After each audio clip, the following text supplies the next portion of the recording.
கர்த்தராகிய இயேசு கிறிஸ்துவின் பரிசுத்த நாமத்திற்கு பயமுண்டாவதாக. மீண்டுமாக தேவ சமூகத்திலே உங்களை சந்திப்பதிலே மகிழ்ச்சி அடைகிறேன். கர்த்தராகிய இயேசு கிறிஸ்து உங்கள் ஒவ்வொருவரையும் ஆசீர்வதிப்பாராக. இன்றைய தியானத்திற்காக நாம் வாசிக்கக்கூடிய வேத வசனங்கள் யோவேல் தீர்க்கதரிசியின் புஸ்தகம் 2ஆம் அதிகாரம் 21ஆம் வசனம் முதல் 29 வசனங்களை நாம் வாசிக்க கேட்போம். தேசமே பயப்படாதே, மகிழ்ந்து களிகூறு, கர்த்தர் பெரிய காரியங்களை செய்வார். வெளியின் மிருகங்களே பயப்படாதீங்கள், வனாந்தரத்திலே மேய்ச்சல்கள் உண்டாகும், விருட்சங்கள் காய்களை காய்க்கும், அத்தி மரமும் திராட்சை செடியும் பலனை தரும். சீயோன் குமாரரே, உங்கள் தேவனாகிய கர்த்தருக்குள் மகிழ்ந்து களிகூறுங்கள். அவர் தக்கபடி உங்களுக்கு முன்மாதிரியை கொடுத்து உங்களுக்கு முன்மாதிரியையும் பின்மாதிரியையும் ஏற்கனவே பரிசிக்க பண்ணுவார். களங்கள் தானியத்தினால் நிரம்பும், ஆலயங்களில் திராட்சரசமும் எண்ணெயும் வழிந்தோடும். நான் உங்களிடத்தில் அனுப்பின என் பெரிய சேனையாகிய வெட்டுக்கிளிகளும் பச்சை கிளிகளும் முசுக்கட்டை பூச்சிகளும் பச்சை புழுக்களும் பட்சித்த வருஷங்களின் விளைவை உங்களுக்கு திரும்ப அளிப்பேன். நீங்கள் சம்பூர்ணமாக சாப்பிட்டு திருப்தி அடைந்து உங்களை அதிசயமாய் நடத்தி வந்த உங்கள் தேவனாகிய கர்த்தருடைய நாமத்தை துதிப்பீர்கள்.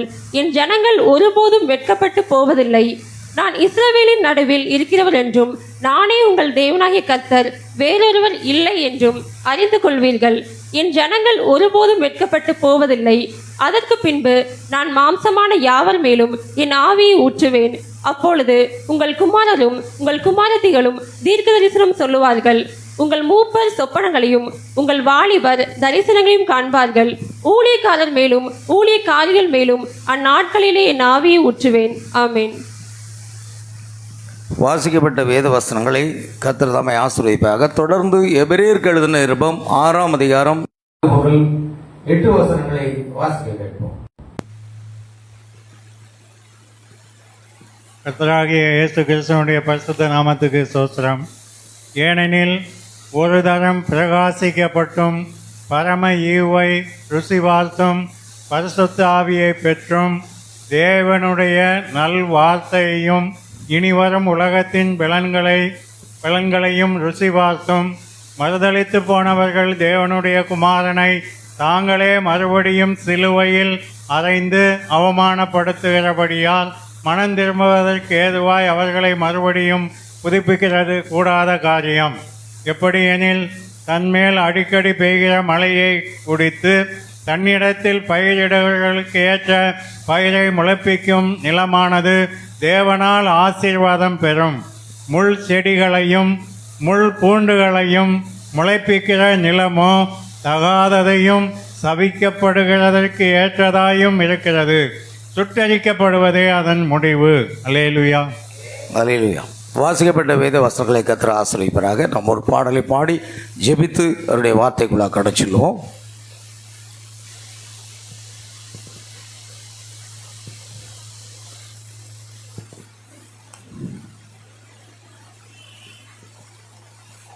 Praise the Lord Jesus.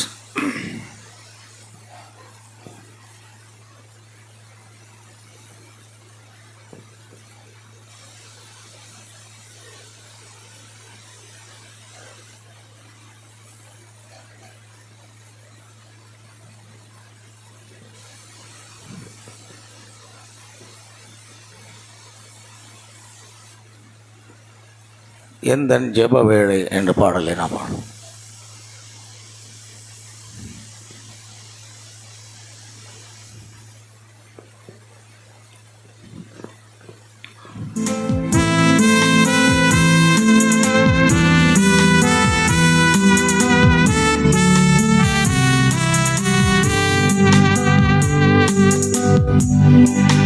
வேளை உம்மை தேடி வந்தே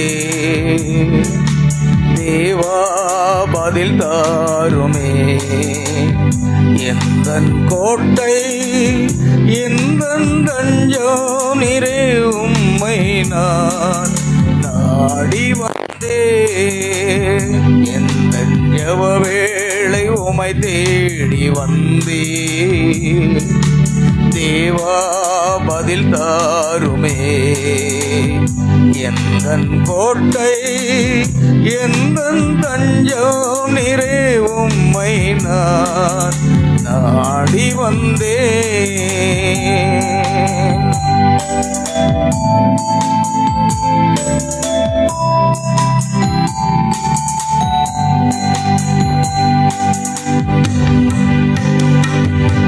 சோராது ஜெபித்திட ஜெபாவி வரம் தாருமே, தடையாவும் அகற்றிடுமே, தய வேண்டியும் பாதம் வந்தே. சோராது ஜெபித்திட ஜெபாவி வரம் தாருமே, தடையாவும் அகற்றிடுமே, தயை வேண்டியும் பாதம் வந்தேன். இந்த ஜப வேளை உமை தேடி வந்தேன். தேவா பதில் தாருமே, எந்தன் கோட்டை எந்தன் தஞ்சம் நீரே, உம்மை நான் நாடி வந்தேன்.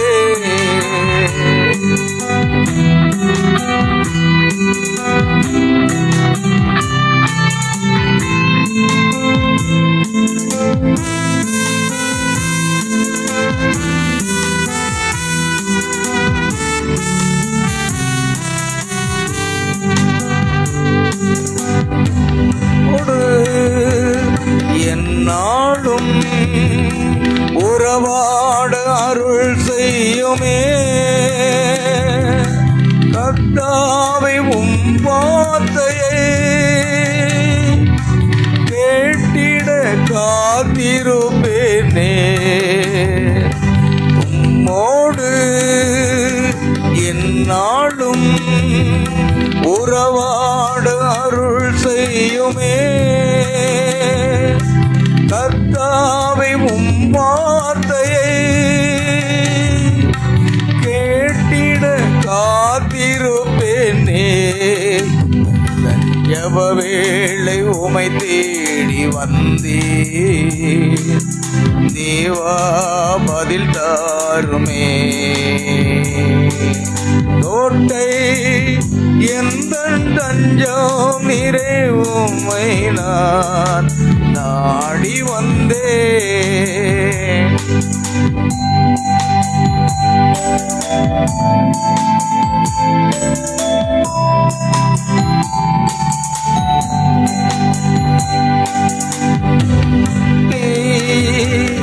இல்லாமல் அழிகின்ற மாந்தர்களை தேடும் என் இயேசுவே, போராடி ஜெபிக்கின்றேன் நாதா. நம்பிக்கை இல்லாமல் அழிகின்ற மாந்தர்களை தேடிடும் என் இயேசுவே, போராடி ஜெபிக்கின்றேன் நாதா. ஜப வேளை உமை தேடி வந்தேன். தேவா பதில் தாருமே, என் கோட்டை எந்தன் தஞ்சம் நீரே, உம்மை நான் நாடி வந்தேன். எந்தன் கோட்டை எழுதேளை உமை தேடி வந்தேன். தேவா பதில் தாருமே, எந்தன் கோட்டை எந்தன் தஞ்சம் நீரே, உம்மை நான் நாடி வந்தேன். ஜெபிப்போம். அன்பின் பரலோக பிதாவே, ஆசீர்வதிக்கப்பட்ட அந்த அருமையான காலை வேளைக்காக ஸ்தோத்திரம். கர்த்தராகிய இயேசு கிறிஸ்துவின் நாமத்தினாலே ஆண்டவரே, உம்முடைய சமூகத்தில் நித்திய பேரின்பமும் ஆனந்தமும் உண்டு என்று சொல்லப்பட்டிருக்கிறது. கர்த்தருடைய ஆலயத்துக்கு போவோம் என்று சொன்ன பொழுது நான் மகிழ்ச்சியாக இருந்தேன் என்று சொன்ன வார்த்தையின்படி கர்த்தருடைய ஆலயத்தில் வந்து உம்மை துதித்து பாடி ஆராதித்து மகிமைப்படுத்த தந்த கிருபைக்காக ஸ்தோத்திரம். இயேசு கிறிஸ்துவின் நாமத்தினாலே இப்பொழுதும் வாசிக்கப்பட்ட இந்த வேத வசனங்களுக்காக ஸ்தோத்திரம். ஆண்டவரே, தேவ வசனங்களை வாசித்து உம்முடைய மகளையும் உம்முடைய மகனையும் தேவன் ஆசீர்வதிக்க வேண்டுமா ஜெபிக்கிறோம். அவர்கள் மூலமாக சொல்லப்பட்ட வாசிக்கப்பட்ட வேத வசனங்களை கர்த்தர் ஆசீர்வதித்து இதில் மறைந்திருக்கிற ரகசியங்களை கர்த்தருடைய ஆவியானவர் எங்களுக்கு வெளிப்படுத்தி தாரும். பேசுகிற அடியானை மறைத்து பரிசுத்த ஆவியினால் நிரப்பி அபிஷேகப்பட்ட வார்த்தைகளை நாவில் இருந்து புறப்பட பண்ண வேண்டுமா ஜெபிக்கிறோம். அதை கேட்க போகிற ஒவ்வொரு பிள்ளைகளுடைய இருதயங்களும் செவிகளும் விருத்த சேதனம் செய்யப்பட்டு பரிசுத்த ஆவியினால் நிரப்பப்பட்டு தேவனே உம்முடைய ஜீவனுள்ள வார்த்தைகளை கேட்டு ஆசீர்வதிக்கப்படும்படியாக கிருபை செய்ய வேண்டுமா ஜெபிக்கிறோம். கர்த்தருக்கென்று உம்முடைய பிள்ளைகள் கொடுத்த காணிக்கைகள் தசம்பாங்கள் எல்லாவற்றையும் வானத்தின் பலகணிகளை திறந்து இடங்களாமற் போக மட்டும் ஆசீர்வாதங்களை கட்டளையிட வேண்டுமா ஜெபிக்கிறோம். சகல துதி கனமகிமை யாவற்றையும் உமக்கு செலுத்துகிறோம். கர்த்தராகிய இயேசு கிறிஸ்துவின் நாமத்தில் கேட்கிறோம் பிதாவே, ஆமென். நாம் உட்கார்வோம். இன்று நம்முடைய செய்தியின் தலைப்பு அல்லேலூயா, முன்மாறியும் பின்மாறியும். அல்லேலூயா, முன்மாறியும் பின்மாறியும், அதாவது முன்மழை பின்மழை. ஒரு பயிர் விளைச்சலுக்கு வர வேண்டுமானால் முதலாவது அது முளைப்பிப்பதற்கு முன்மழை தேவை. பின்பு அதை அறுவடை செய்யும் முன்பதாக ஒரு மழை தேவை. அதுதான் பின்மாறி அல்லது பின்மழை என்று சொல்வார்கள். ஆகையால் இயற்கையை பார்க்கும் பொழுது எப்பொழுதுமே ஆவிக்குரிய காரியத்திற்கு என்னவா இருக்கிறது? அடையாளமாக இருக்கிறது. இயற்கை எப்பொழுதும் ஆவிக்குரிய காரியத்துக்கு அடையாளம். அல்லேலூயா. அதனால்தான் இயேசு கிறிஸ்து எப்பொழுதுமே காட்டு புஷ்பத்தை கவனித்து பாருங்கள். ஒரு மனிதன் விதை விதைக்க போகிறான். இதையெல்லாம் இயற்கை சார்ந்து தான் அவருடைய பிரசங்கம் இருக்கிறது. அதே மாதிரி யோவான் ஸ்நானகன் தீர்க்கதரிசி மரங்களை குறித்து பேசுகிறான். இப்பொழுதே கோடரியானது மரங்களில் வேறு இருக்க வைக்கப்பட்டிருக்கிறது. அல்லேலூயா. ஆகையால் இயற்கை ஆவிக்குரிய காரியத்திற்கு என்னவா இருக்கிறது பிரியமானவர்களே? அடையாளமாக இருக்கிறது.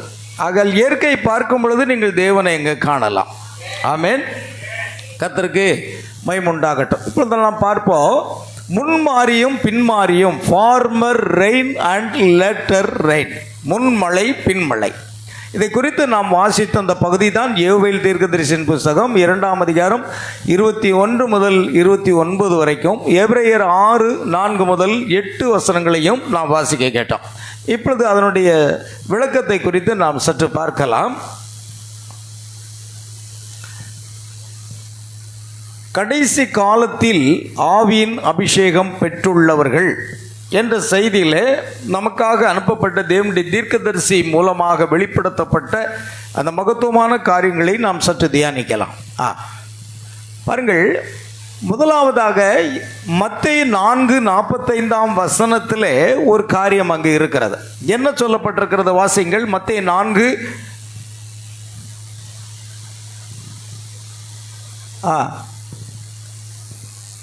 எத்தனை? மத்தேயு 4:45 5, மன்னிக்கவும், 5:45 நினைக்கிறேன். இப்படி செய்வதனால் நீங்கள் பரலோகத்தில் இருக்கிற உங்கள் பிதாவுக்கு புத்திரராய் இருப்பீர்கள். அவர் தீயோர் மேலும் நல்லோர் மேலும் தமது சூரியனை உதிக்க பண்ணி நீதியுள்ளவர்கள் மேலும் அநீதியுள்ளவர்கள் மேலும் மழையை பெய்ய பண்ணுகிறார். கவனிங்க, இப்படி செய்வதனால் நீங்கள் பரலோகத்தில் இருக்கிற உங்கள் பிதாவுக்கு புத்திரராய் இருப்பீர்கள். அவர் தீயோர் மேலும் நல்லோர் மேலும் தமது சூரியனை உதிக்க பண்ணி நீதி உள்ளவர்கள் மேலும் அநீதி உள்ளவர்கள் மேலும் மழையை பெய்ய பண்ணுகிறார். ஆமென். மழை என்பது நம் எல்லாருக்கும் தேவையான ஒன்று. ஆமென். அல்லேலூயா. பாருங்கள், மழை நமக்கு மட்டுமல்ல பிரியமானவர்களே, எல்லா உயிரினங்களும் உயிர் வாழ்வதற்கு என்ன தேவை? மழை தேவை. அல்லேலூயா. பாருங்க, இந்த மழையானது தேவன் ஒரு காலத்தில் அவர் தம்முடைய வார்த்தையை உரைத்து அதை விளைய செய்வதற்காக மழையை அனுப்பினார் என்று நாம் பார்க்கிறோம். ஆனால் ஆரம்ப காலத்தில் மழை என்பது இல்லை, மூடு பனி இருந்தது. நான் நினைக்கிறேன் நோவாவின் காலம் வரைக்கும் பூமியிலே மழை பெய்திருக்காது என்று தான் நினைக்கிறேன். ஏனென்றால் நோவாவின் காலத்தில் தான் இந்த பூமி அழித்து போடுவதற்காக தேவன் மழையை கட்டளையிட்டார். அதுக்கு முன்னால் மழை என்றால் என்னவென்றே யாருக்கும் தெரியாது. அதனால தான் ஜனங்கள் அதை விசுவாசிக்கலை. ஆமேன். தேவன் தண்ணீரினால் இந்த பூமியை என்ன செய்ய போகிறார், அழிக்கப் போகிறார் என்று நோவா பிரசங்கித்த பொழுது அதை அவர்கள் விசுவாசிக்கவில்லை.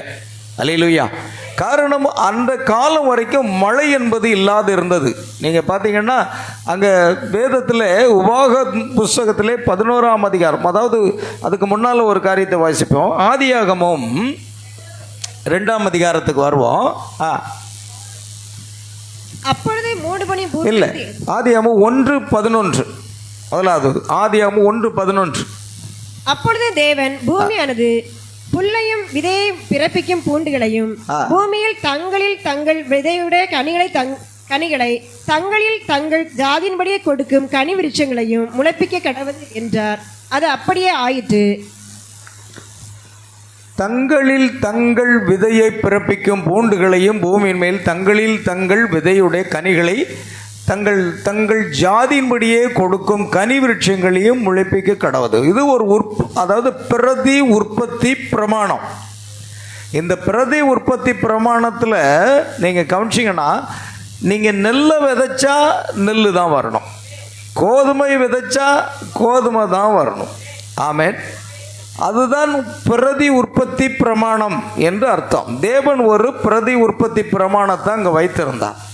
அதனால் தங்கள் தங்கள் ஜாதியின்படி கொடுக்கக்கூடிய அல்லது முளைப்பிக்கக்கூடிய விருட்சங்கள், பூண்டுகள், கனிகள் கொடுக்க வேண்டும் என்று தேவன் சொன்னார். அதனால தான் இயேசு சொன்னார், முச்செடிகளில் அத்திப்பழங்களை பறிக்கிறார்களா என்ற ஒரு கேள்வியை வைத்தார். ஆமேன். ஆகையால் அந்தந்த விதைகள் தங்கள் ஜாதியின்படியே அது முளைப்பிக்கப்பட வேண்டும். இப்பொழுது 2ஆம் அதிகாரத்துக்கு வருவோம். 5:6. நிலத்தினுடைய சகலவித செடிகளும் பூமியின் மேல் இன்னும் உண்டாகவில்லை. நிலத்தினுடைய சகலவித செடிகளும் பூமியின் மேல் இன்னும் உண்டாகவில்லை. நிலத்தினுடைய சகலவித பூண்டுகளும் இன்னும் முளைக்கவில்லை. ஏனெனில் தேவனாகிய கர்த்தர் பூமியின் மேல் இன்னும் மழையை பெய்ய பண்ண, பாருங்க, இன்னும் மழையை பெய்ய பண்ணவில்லை. நிலத்தை பண்படுத்த மனுஷனும் இருந்ததில்லை. நிலத்தை பண்படுத்த மனுஷன் இல்லை. அப்படியானாலும் ஆதியாகமம் 1ஆம் அதிகாரம் 26, 27ஆம் வசனத்திலே தேவன் தம்முடைய சாயலாக தம்முடைய ரூபத்தின்படி மனுஷனை சிருஷித்தார் என்று சொல்லப்பட்டிருக்கிறதே, அந்த மனிதன் யார்? ஆமேன். அவன் ஆவி மனிதனாக இருந்தான். அவன் ஆவி மனிதன், தேவனுடைய சாயலாக தேவனுடைய ரூபத்தின்படி சிருஷ்டிக்கப்பட்டவன் ஆவி மனிதன். பின்பு தேவன் மண்ணினாலே மனுஷனை உருவாக்கி ஜீவ சுவாசத்தை அவனுடைய நாசியில் ஊதினார். அதாவது தாம் சிருஷ்டித்த அந்த ஆவி மனிதனை அந்த மண்ணான சரீரத்துக்குள்ளாக வைத்தார். மனுஷன் ஜீவாத்மாவானான். அல்லேலூயா. கவனிக்க வேண்டும், சிருஷ்டிக்கப்பட்ட மனிதன் உருவாக்கப்பட்ட மனிதன். அவன் மண்ணிலிருந்து எடுக்கப்பட்ட அப்படினால் மண்ணுக்கு திரும்புவான். ஆவி தன்னை தந்த தேவனிடத்திற்கு செல்லும் என்று வேதம் சொல்கிறது. ஆகையால் தேவனுடைய சாயலாக தேவனுடைய ரூபத்தின்படி சிருஷ்டிக்கப்பட்ட அந்த மனிதன் எங்கிருக்கிறான்? சொல்லுங்கய்யா, எங்க இருக்கிறான்? போச்சா? சொல்லுங்க, உங்களுக்குள்ள இருக்காரா இல்லையா? பாரு, நான் அதை வாயத்திறன்னு சொல்கிறேன்னா, எங்கே இருக்கிறான்னா நான் டவுனில் நிற்பாருன்னு நினைக்கிறேன் அப்படின்னு சொல்லிடக்கூடாது. எங்கே இருப்பார்? நமக்குள்ள தான். தேவனால் சிருஷ்டிக்கப்பட்ட மனுஷன், அவருடைய ரூபம், அவருடைய சாயல் படி சிருஷ்டிக்கப்பட்ட மனுஷன் நமக்குள்ளே இருக்கான். மேலே இந்த மண்ணான சரீரம் மூடி இருக்குது. இந்த மண்ணான சரீரம் மூடி இருக்குதுங்க. இது மண்ணிலிருந்து தான் எடுக்கப்பட்டது. எங்கே போகும்? மண்ணுக்கு தான் போகும். அல்லேலூயா. அப்போ கவனிக்கணும், மனுஷன் இருந்ததில்லை, தோட்டத்தை பண்படுத்த மனுஷன் இல்லை. ஆனால் மனுஷனை அவர் உருவாக்கி ஜீவ சுவாசத்தை அங்கே வைத்தார்.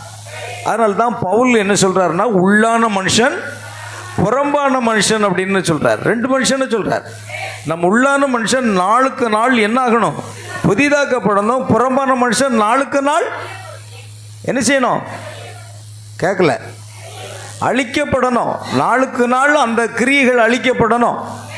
நாம் என்ன செய்யணும்னா, புறம்பான மனிதனுக்கு முக்கியத்துவம் கொடுக்குறோம், உள்ளான மனிதனுக்கு என்ன செய்யறதில்ல. ஆமேன். அதனால தான் நாம் ஆராதனைகளை விட்டு விடுகிறோம், ஜெபத்தை விட்டு விடுகிறோம், செய்தி வசனத்தை பைபிளை வாசிக்கிறதை விட்டு விடுகிறோம். காரணம், உள்ளான மனுஷனுக்கு நாம் முக்கியத்துவம் கொடுப்பதில்லை. நாம் யாருக்கு முக்கியத்துவம் கொடுக்கணும்? உள்ளான மனுஷனுக்கு. புறம்பான மனுஷன் வந்து இந்த சரீரம். அல்லேலூயா. பாருங்கள், அப்படியாக தேவன் நிலத்தை பண்படுத்த மனுஷன் இருந்ததில்லை. அப்பொழுது மூடு பனி பூமியிலிருந்து எழும்பி பூமி எல்லாம் நனைத்தது. அல்லேலூயா. மூடு பனி என்பது எழும்பித்தான் பூமியை நனைத்தது. ஆகிய நோவா காலம் வரைக்குமே மழை என்பதே கிடையாது. ஆமென். ஆதி மனிதனாகிய ஆதாம் முதல் நோவா வரைக்கும் கிட்டத்தட்ட எந்த ஒரு மழையும் பெய்யாமல் இருந்தது. மூடு பனி என்பதைத்தான் அந்த ஜனங்கள் கண்டார்கள். அது பூமியை நனைத்தது. அது விளைச்சலுக்கு போதுமானதாக இருந்தது. அல்லேலூயா. ஆனால் பிரியமானவர்களே, நோவாவின் காலத்தை நீங்கள் கவனிப்பீர்களானால், நோவாவின் காலத்தில் தேவன் ஜலப்பிரளயம் அல்லது வெள்ளம் ஏற்பட்டு என்ன செய்யும்? அந்த பூமியை அழித்து போடும் என்று சொன்னார். அல்லேலூயா. ஆமென். அதனால் வெள்ளம், பெருவெள்ளம் ஏற்பட்டு அதை அழித்து போட்டது. இன்னைக்கு பாருங்கள், இந்தோனேஷியாவில் வெள்ளம் 177 பேருக்கு மேலே சாவு. இலங்கையில் இந்த புயல் டித்வா புயல், இப்போ ஒரு டித்வா புயல் வந்து வெள்ளிக்கிழமை வரைக்கும் நம்ம பக்கத்தில் தான் இருந்தது. அப்புறம் அப்படியே நகண்டு காரைக்கால் பக்கத்தில் பாருங்கள், போன வாரம் தான் நம்ம காரைக்காலில் மீட்டிங் போயிட்டு வந்தோம். இன்றைக்கி காரைக்காலில் விடாமல் மழை பெஞ்சிக்கிட்டே இருக்குது. அல்லேலூயா. காரைக்காலுக்கு கிட்டத்தட்ட 80 கிலோமீட்டருக்கு அருகில் தான் அந்த புயல் நகர்ந்து கொண்டிருக்கிறது. அது சென்னையை நோக்கி நகர்கிறது. அதனால் நாகப்பட்டினம், காரைக்கால், வேதாரண்யம் எல்லா இடங்களிலும் மழை கொட்டி தீர்த்து கொண்டிருக்கிறது, தூத்துக்குடி முதற்கொண்டு. ஆனால் இலங்கையிலே பயங்கரமான ஒரு அழிவு. கிட்டத்தட்ட நூற்றுக்கணக்கானவர்கள் அங்கு செத்து போனார்கள். அநேகரை காணலை இன்னும். ஆமென். இந்த புயல் வந்து கடந்தது. ஆனால் தேவன் நம்மை கிருபையாக வைத்திருக்கிறார். அல்லேலூயா. ஆண்டவருக்கு ஸ்தோத்திரம் உண்டாகட்டும். கவனிங்க, எல்லாம் இங்கே தான் நினைக்கல. பிலிப்பைன்ஸ் நாட்டிலையும் வெள்ளம், அங்கே எல்லாம் அடிச்சுட்டு போகுது. ஆமென். இந்தோனேஷியாவில் வெள்ளம், இலங்கையில் வெள்ளம், எங்கே பார்த்தாலும் அழிவு அழிவு அழிவு தான். கடைசி நாட்களில் அதுதான் நடக்கும். ஆமென். கவனிங்க.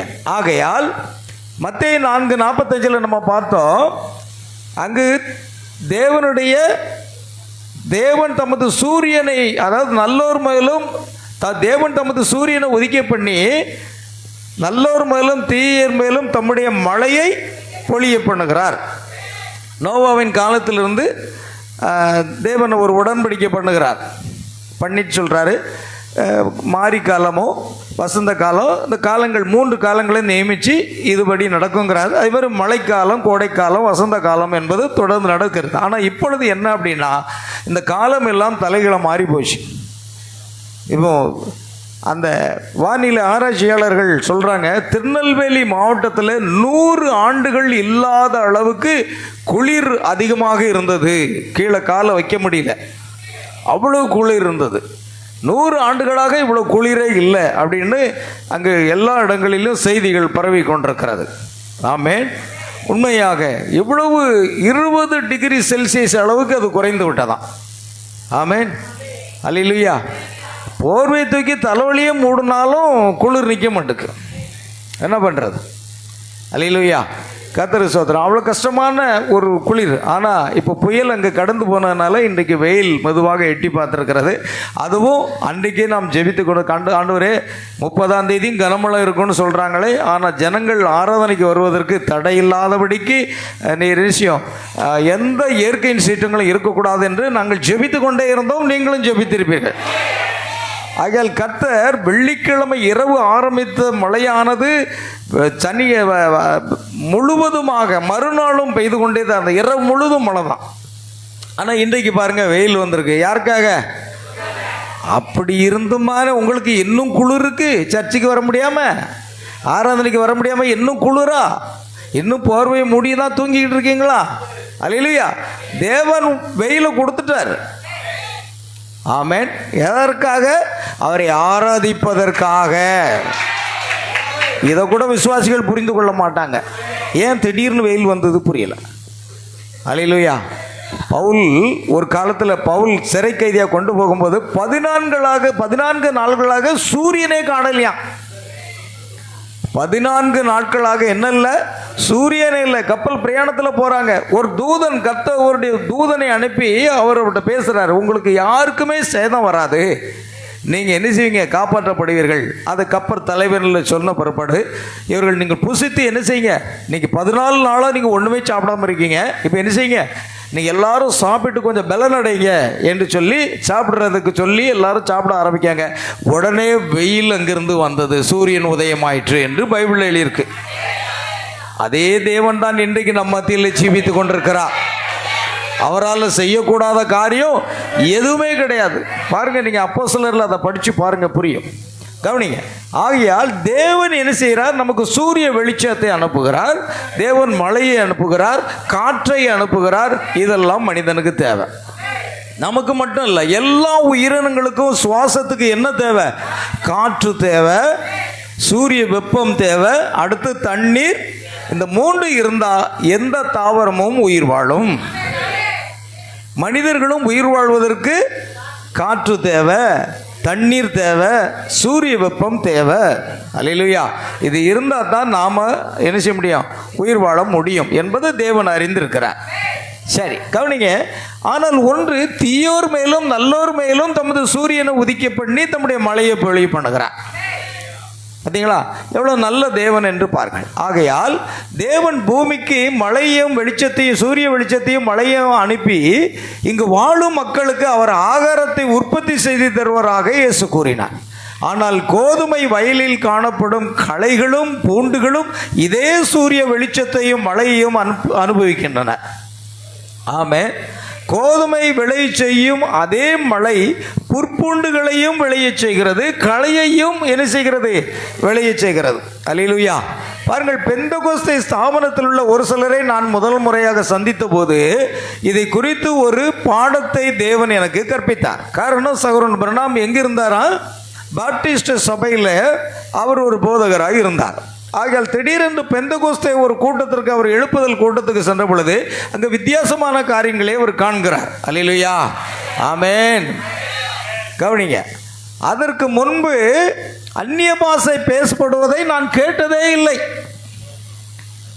பவுல் அப்போஸ்தலன் ஒரு முறை கேட்கிறாரு, அப்போஸ்தலர் 19 என்ன சொல்றாரு, நீங்கள் விசுவாசிகளான போது பரிசுத்த ஆவியை பெற்றுக்கொண்டீர்களா? ஐயா, பரிசுத்த ஆவி உண்டென்பதை நாங்கள் கேள்விப்படவே இல்லை என்று சொன்னார்கள். அதே போன்றுதான் அந்நிய பாஷை பேசுவதை பிரணாம் கேட்கவே இல்லையா. அல்லேலூயா. அப்போ கவனிங்க, நான் சென்றிருந்த அந்த இடத்தில் ஒருவர் அந்நிய பாஷை பேசினார், மற்றொருவர் அதன் அர்த்தத்தை விவரித்தார்.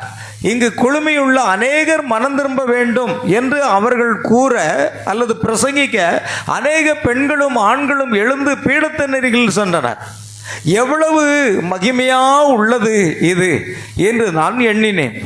பின்னர் பரிசுத்த ஆவியின் ஒரு சிறிய வரத்தின் மூலம், அல்லேலூயா, பரிசுத்த ஆவியின் சிறிய வரத்தின் மூலம் இவர்கள் இருவரிடம் நான் உரையாடி கொண்டிருந்த போது அவர்களில் ஒருவர் உத்தமமான கிறிஸ்தவரும் கிறிஸ்துவுடன் உத்தமமான தாசனும் ஆவார் என்றும், மற்றவர் மாய்மாலக்காரன் என்றும், அவர் கருப்பு மயிர் கொண்ட ஒரு பெண்மண்மையை வாழ்க்கை துணைவியாக ஏற்று அதே சமயத்தில் சிவப்பு மயிருள்ள ஒரு பெண்ணுடன் தொடர்பு கொண்டு அவள் மூலம் அவருக்கு குழந்தைகள் இருந்தன என்பது எனக்கு அளிக்கப்பட்டுள்ள பரிசுத்த ஆவியானவரின் ஈவாகிய ஆவியை பகுத்தறிதலின் வரம் என்பதின் மூலம் புலனானது, தெரிய வந்தது.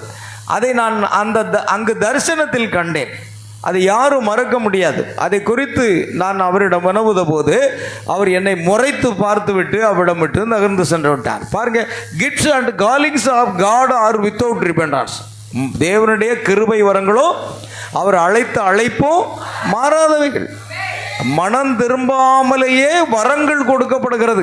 இன்னைக்கு அநேக ஊழியர்கள் வரங்களை வைத்து கொண்டுதான் ஊழியம் செய்து கொண்டிருக்கிறார்கள். பரலோகத்துக்கு போகக்கூடிய காரியம் என்பது அங்கு இருக்கவே இருக்காது.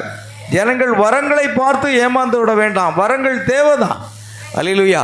ஆனால் வெறும் வரங்களை வைத்து கொண்டு ஊழியம் செய்ய முடியாது. ஜனங்களை பரலோகத்துக்கு கொண்டு சொல்ல வார்த்தை பிரசங்கிக்கப்பட வேண்டும். அல்லேலூயா.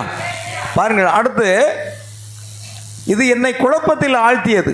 நான் தேவ தூதர்களின் மத்தியில் இருப்பதாக எண்ணியிருந்தேன். ஆனால் இந்த தரிசனத்தை நான் கண்ட பின்பு பேய்களின் மத்தியில் இருக்கின்றனோ என ஐயம் கொண்டேன். இது எப்படி முடியும்? இதை என்னால் புரிந்து கொள்ள முடியவில்லை. இதை குறித்து ஆழ்ந்த சிந்தனை செய்யாமல் அப்படியே விட்டுவிட்டேன். ஆமென்.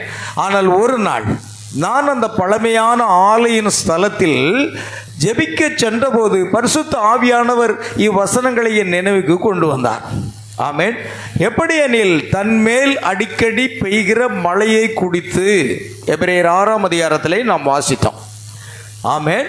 தன்னிடத்தில் பயிரிடுகிறவர்களுக்கு ஏற்ற பயிரை முளைப்பிக்கும் நிலமானது தேவனால் ஆசீர்வாதம் பெறும். பாருங்கள், தன்மேல் அடிக்கடி பெய்கிற மழை. இப்போ நாம் இயற்கைக்குரிய காரியத்தை பார்த்துட்டு வரோம். இனி ஆவிக்குரிய மழையை குறித்து நம்ம பார்க்க போகிறோம். இது இயற்கை மழை. ஆவிக்குரிய மழை என்பது பரிசுத்த ஆவியினுடைய அபிஷேகமாக இருக்கிறது. அல்லேலூயா. ஆகையால் அடிக்கடி பெய்கிற மழையை குடித்து தன்னிடத்தில் பயிரிடுவர்களுக்கு ஏற்ற பயிரை முளைப்பிக்க நிலமானது தேவனால் என்ன செய்யும்? ஆசீர்வாதம். அடிக்கடி நீங்கள் பரிசுத்தாவினுடைய அபிஷேகத்தில் நிறைந்து நிறைந்து நிறைந்து ஜெபிப்பீர்களானால் நீங்கள் ஆசீர்வாதம் பெறுவீர்கள். அல்லேலூயா. கவனிங்க, முள்செடிகளையும் முள்பூண்டுகளையும் முளைப்பிக்கிறது நிலமோ தகாததாயும் சபிக்கப்படுகிறதற்கேற்றதாகவும் இருக்கிறது. சுட்டெரிக்கப்படுவதே அதன் முடிவு. ஆமென். அல்லேலூயா. கவனிங்க, எபிரேயர் 6, 7, 8 வசனங்கள் அங்கே சொல்லுது. இவ்விரண்டும் தேவனால் அளிக்கப்பட்ட ஜீவனை கொடுக்கும் பொருட்களை கொண்டு வளர்ந்தன. தேவனால் அழைக்கப்பட்ட அந்த சூரிய ஒளி, அந்த தண்ணீர், அந்த காற்று, இவைகளை கொண்டு பயிரும் வளர்கிறது, களைகளும் வளர்கிறது. ஆமென். இந்த இரண்டும் வளர்கின்றன. அதே போல ஆவிக்குரிய ரீதியாக ஒரு மனிதன் சரியாக இருந்தான், ஒரு மனிதன் சரியில்லாமல் இருந்தான். ஆனால் ரெண்டு பேருக்கும் என்ன இருந்தது? பரிசுத்த ஆவியினுடைய அந்த அபிஷேகம் இருந்தது. ஏன்னா யாவர் மேலும் அவர் ஆவியை ஊற்றுகிறார். மாம்சமான யாவர் மேலும் தம் ஆவியை அவர் ஊற்றுகிறார். ஆமென். பாருங்கள், அப்பொழுது நான் அதன் அர்த்தத்தை அறிந்து கொண்டேன். ஆதலால் அவர்களுடைய கனிகளினாலே அவர்களை அறிவீர்கள். மத்தேயு 7:20 வசனம் சொல்கிறது, அவருடைய கனிகளினால நீங்கள் என்ன செய்ய முடியுங்க? அறிய முடியும். தேவனுடைய கனிகளினாலே அவர்களை அறிவீர்கள் என்று சொல்லப்பட்டிருக்கிறது. ஆமென். கவனிங்க, பூமியில் உள்ள தாவரங்களின் மேல் பொழியும் மழை சபையின் மேல் பொழிந்து நித்திய ஜீவனை அளிக்கும். மழை ஆவிக்குரிய மழைக்கு எடுத்துக்காட்டாக அமைந்துள்ளது. அதாவது பூமியில் உள்ள தாவரங்களின் மேல், அந்த மரங்களின் மேல், தாவரங்களின் மேல் விழக்கூடிய மழையானது சபையில் பரிசுத்த ஆவியானவர் பொழியக்கூடிய அந்த வரத்துக்கு என்னவா இருக்கிறது? அடையாளமாக இருக்கிறது. பார்த்தீங்களா? அது பாருங்க, திரும்ப நான் உங்களுக்கு அந்த காரியத்தை சொல்கிறேன். பூமியில் உள்ள தாவரங்களின் மேல் பொழியும் மழை, உலகத்தில் உள்ள எல்லா மரங்கள், செடிகள், கொடிகள் எல்லாவற்றின் மீது விழக்கூடிய அந்த மழை சபையின் மேல் பொழிந்து நித்திய ஜீவனை அளிக்கும். ஆவிக்குரிய மழைக்கு என்னவா இருக்கிறது? எடுத்துக்காட்டாக இருக்கிறது. ஆமென். பார்த்தீங்களா? அதாவது இந்த தாவரங்களின் மேல், செடிகள் மேல் விழக்கூடிய அந்த மழையானது, அந்த சூரிய வெப்பமானது, அந்த காற்றானது அதற்கு என்ன கொடுக்கிறது? ஜீவனை கொடுக்கிறது. ஒரு மரத்துக்கு ஜீவன் இருக்கிறது. அந்த ஜீவன் எங்க இருக்கிறது? வேரில் இருக்கிறது. நீங்கள் மரத்தை வெட்டி விடலாம், ஆனால் மறுபடியும் அது என்ன செய்யும்? துளிர்த்து வளரும். காரணம், அதனுடைய ஜீவன், ஒரு மரத்தின் ஜீவன் அதனுடைய வேரில் இருக்கிறது. சரிதானா? ஆமென். அதே போன்று ஆவிக்குரிய ஒரு மழை, அந்த ஆவிக்குரிய மழை நமக்கு என்ன தருகிறது? நமக்கு ஜீவனை தருகிறது. அது பரிசுத்தாவினுடைய அபிஷேகம். பரிசுத்தாவினுடைய அபிஷேகம் பெற்றிருப்பீர்களானால் உங்களுக்கு நித்திய ஜீவன் உண்டு.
இப்போ ஆவிக்குரிய காரியத்துக்கு அது என்னவா இருக்கிறது பிரியமானவர்களே?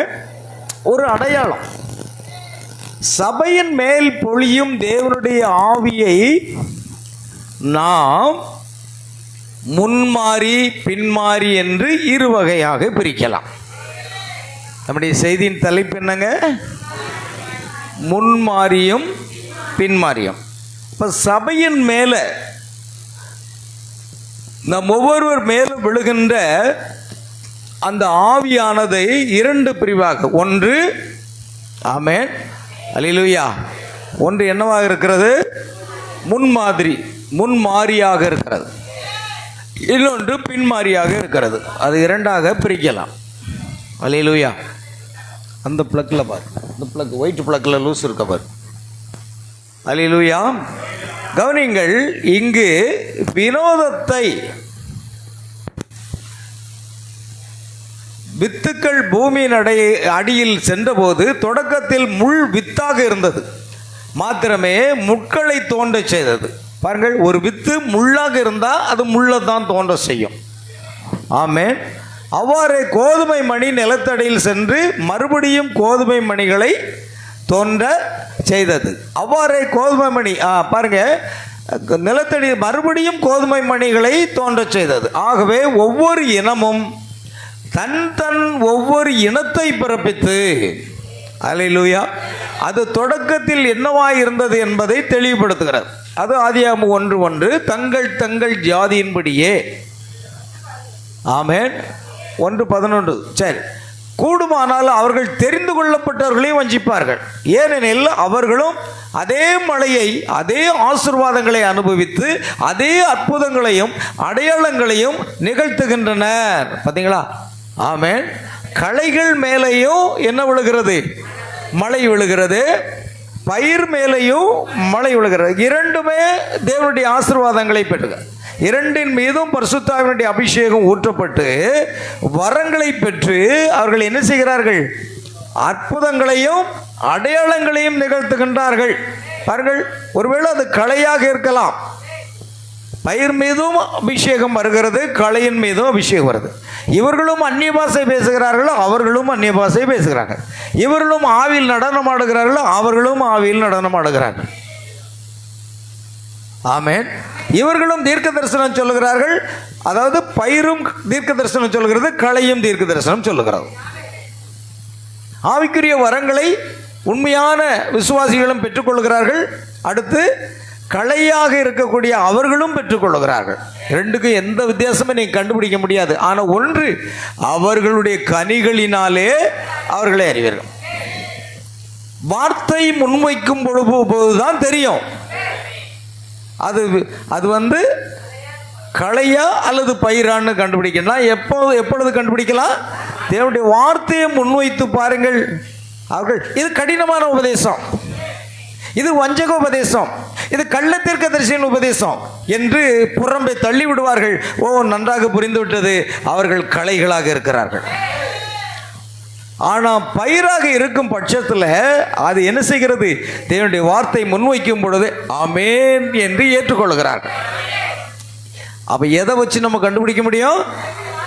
வார்த்தையை முன்வைத்தால் தான் கண்டுபிடிக்கணும். நீங்கள் வார்த்தையை முன்வைக்க இந்த காலத்தில் அப்போஸ்தலர் 2:38 படி தான் நீங்கள் ஞானஸ்தானம் பெறணும்னு சொல்லுங்கள். அங்கே தான் அவங்க என்ன எப்படிப்பட்ட விசுவாசின்னு தெரியும். இந்த காலத்துக்கு ஒரு மல்கியா 4:5-6 படியும் வெளிப்படுத்தல் 10:6 படியும் ஒரு தீர்க்கதரிசி உண்டு என்று சொல்லி பாருங்கள். ஓ, அது கள்ள தீர்க்கதரிசி என்று சொன்னால், ஓ, அவர்களை விட்டு விடுங்கள். ஆமென். என களைகள் என்ன செய்யணும்? ஒன்றாக கூட்டி கட்டப்பட்டு சுட்டரிக்கப்படுவதே அதன் முடிவு. அதை அப்படியே விட்டுருங்க, களைகளாக விட்டுருங்க. ஆனால் சத்தியத்தை சொல்லாமல் இருக்காதீங்க. சத்தியத்தை சொல்லாமல் நாம் என்ன செய்யக்கூடாது? இருக்கக்கூடாது. சத்தியத்தை நாம் சொல்ல வேண்டியது ஒவ்வொருவரும் விழுந்த கடமை. அதை நம்ம சொல்லி ஆகணும். ஆமென். கவனிக்க அருமையானவர்களே. ஆகையால் அவர்கள் தெரிந்து கொள்ளப்பட்டவர்களையும் வஞ்சிப்பார்கள். ஆகையால் இப்படிப்பட்ட அற்புதங்கள் அடையாளங்கள் பயிர் மூலமாகவும் நடக்கு, களை மூலமாகவும் நடக்கு. அதாவது பாவன விசுவாசிகள் மூலமாகவும் நடக்கு, விசுவாசிகள் மூலமாகவும் நடைபெறும். கூடுமானால் தெரிந்து கொள்ளப்பட்டவர்களையும் வஞ்சிப்பார்கள். தெரிந்து கொள்ளப்பட்ட ஒரு கூட்டம் உண்டு, அழைக்கப்பட்டவர்கள் அநேகர். தெரிந்து கொள்ளப்பட்டவர்கள் சிலர் தான். ஆனால் இந்த அநேகர் என்ன செய்வாங்க? தெரிந்து கொள்ளப்பட்ட சிலரையும் வஞ்சிக்கத்தக்கதாக அற்புதங்களையும் அடையாளங்களையும் செய்வார்கள். ஆமென். ஆனால் அவருடைய கனிகளினாலே அவர்களை அறிவீர்கள். அது வார்த்தையினால் சோதிக்கப்படணும். கவனிங்க, ஒரு முள் எப்பொழுதும் முள்ளாகவே இருக்குமே அன்றி வேறு எதாகிலும் இருக்க முடியாது. அதுபோன்று கோதுமை எப்பொழுதும் கோதுமை மணியாகவே இருக்கும். அது என்னதாக இருக்க வேண்டும் என்று சிருஷ்டிகர்த்தர் ஆதியில் தீர்மானித்தபடியே அது இருக்கின்றது. இயேசு 12 அப்போஸ்தலர்களை தேர்ந்தெடுத்தார். ஆமென். 12 பேரை தேர்ந்தெடுத்து அவர்களுக்கு என்ன பெயர் வைத்தார்? அப்போஸ்தலர்கள் என்று பெயர் வைத்தார். அவர்கள் சென்று சுவிசேஷம் பிரசங்கினார்கள். பிசாசுகள் ஓடினது, அற்புதங்கள் நடந்தது. ஆமென்.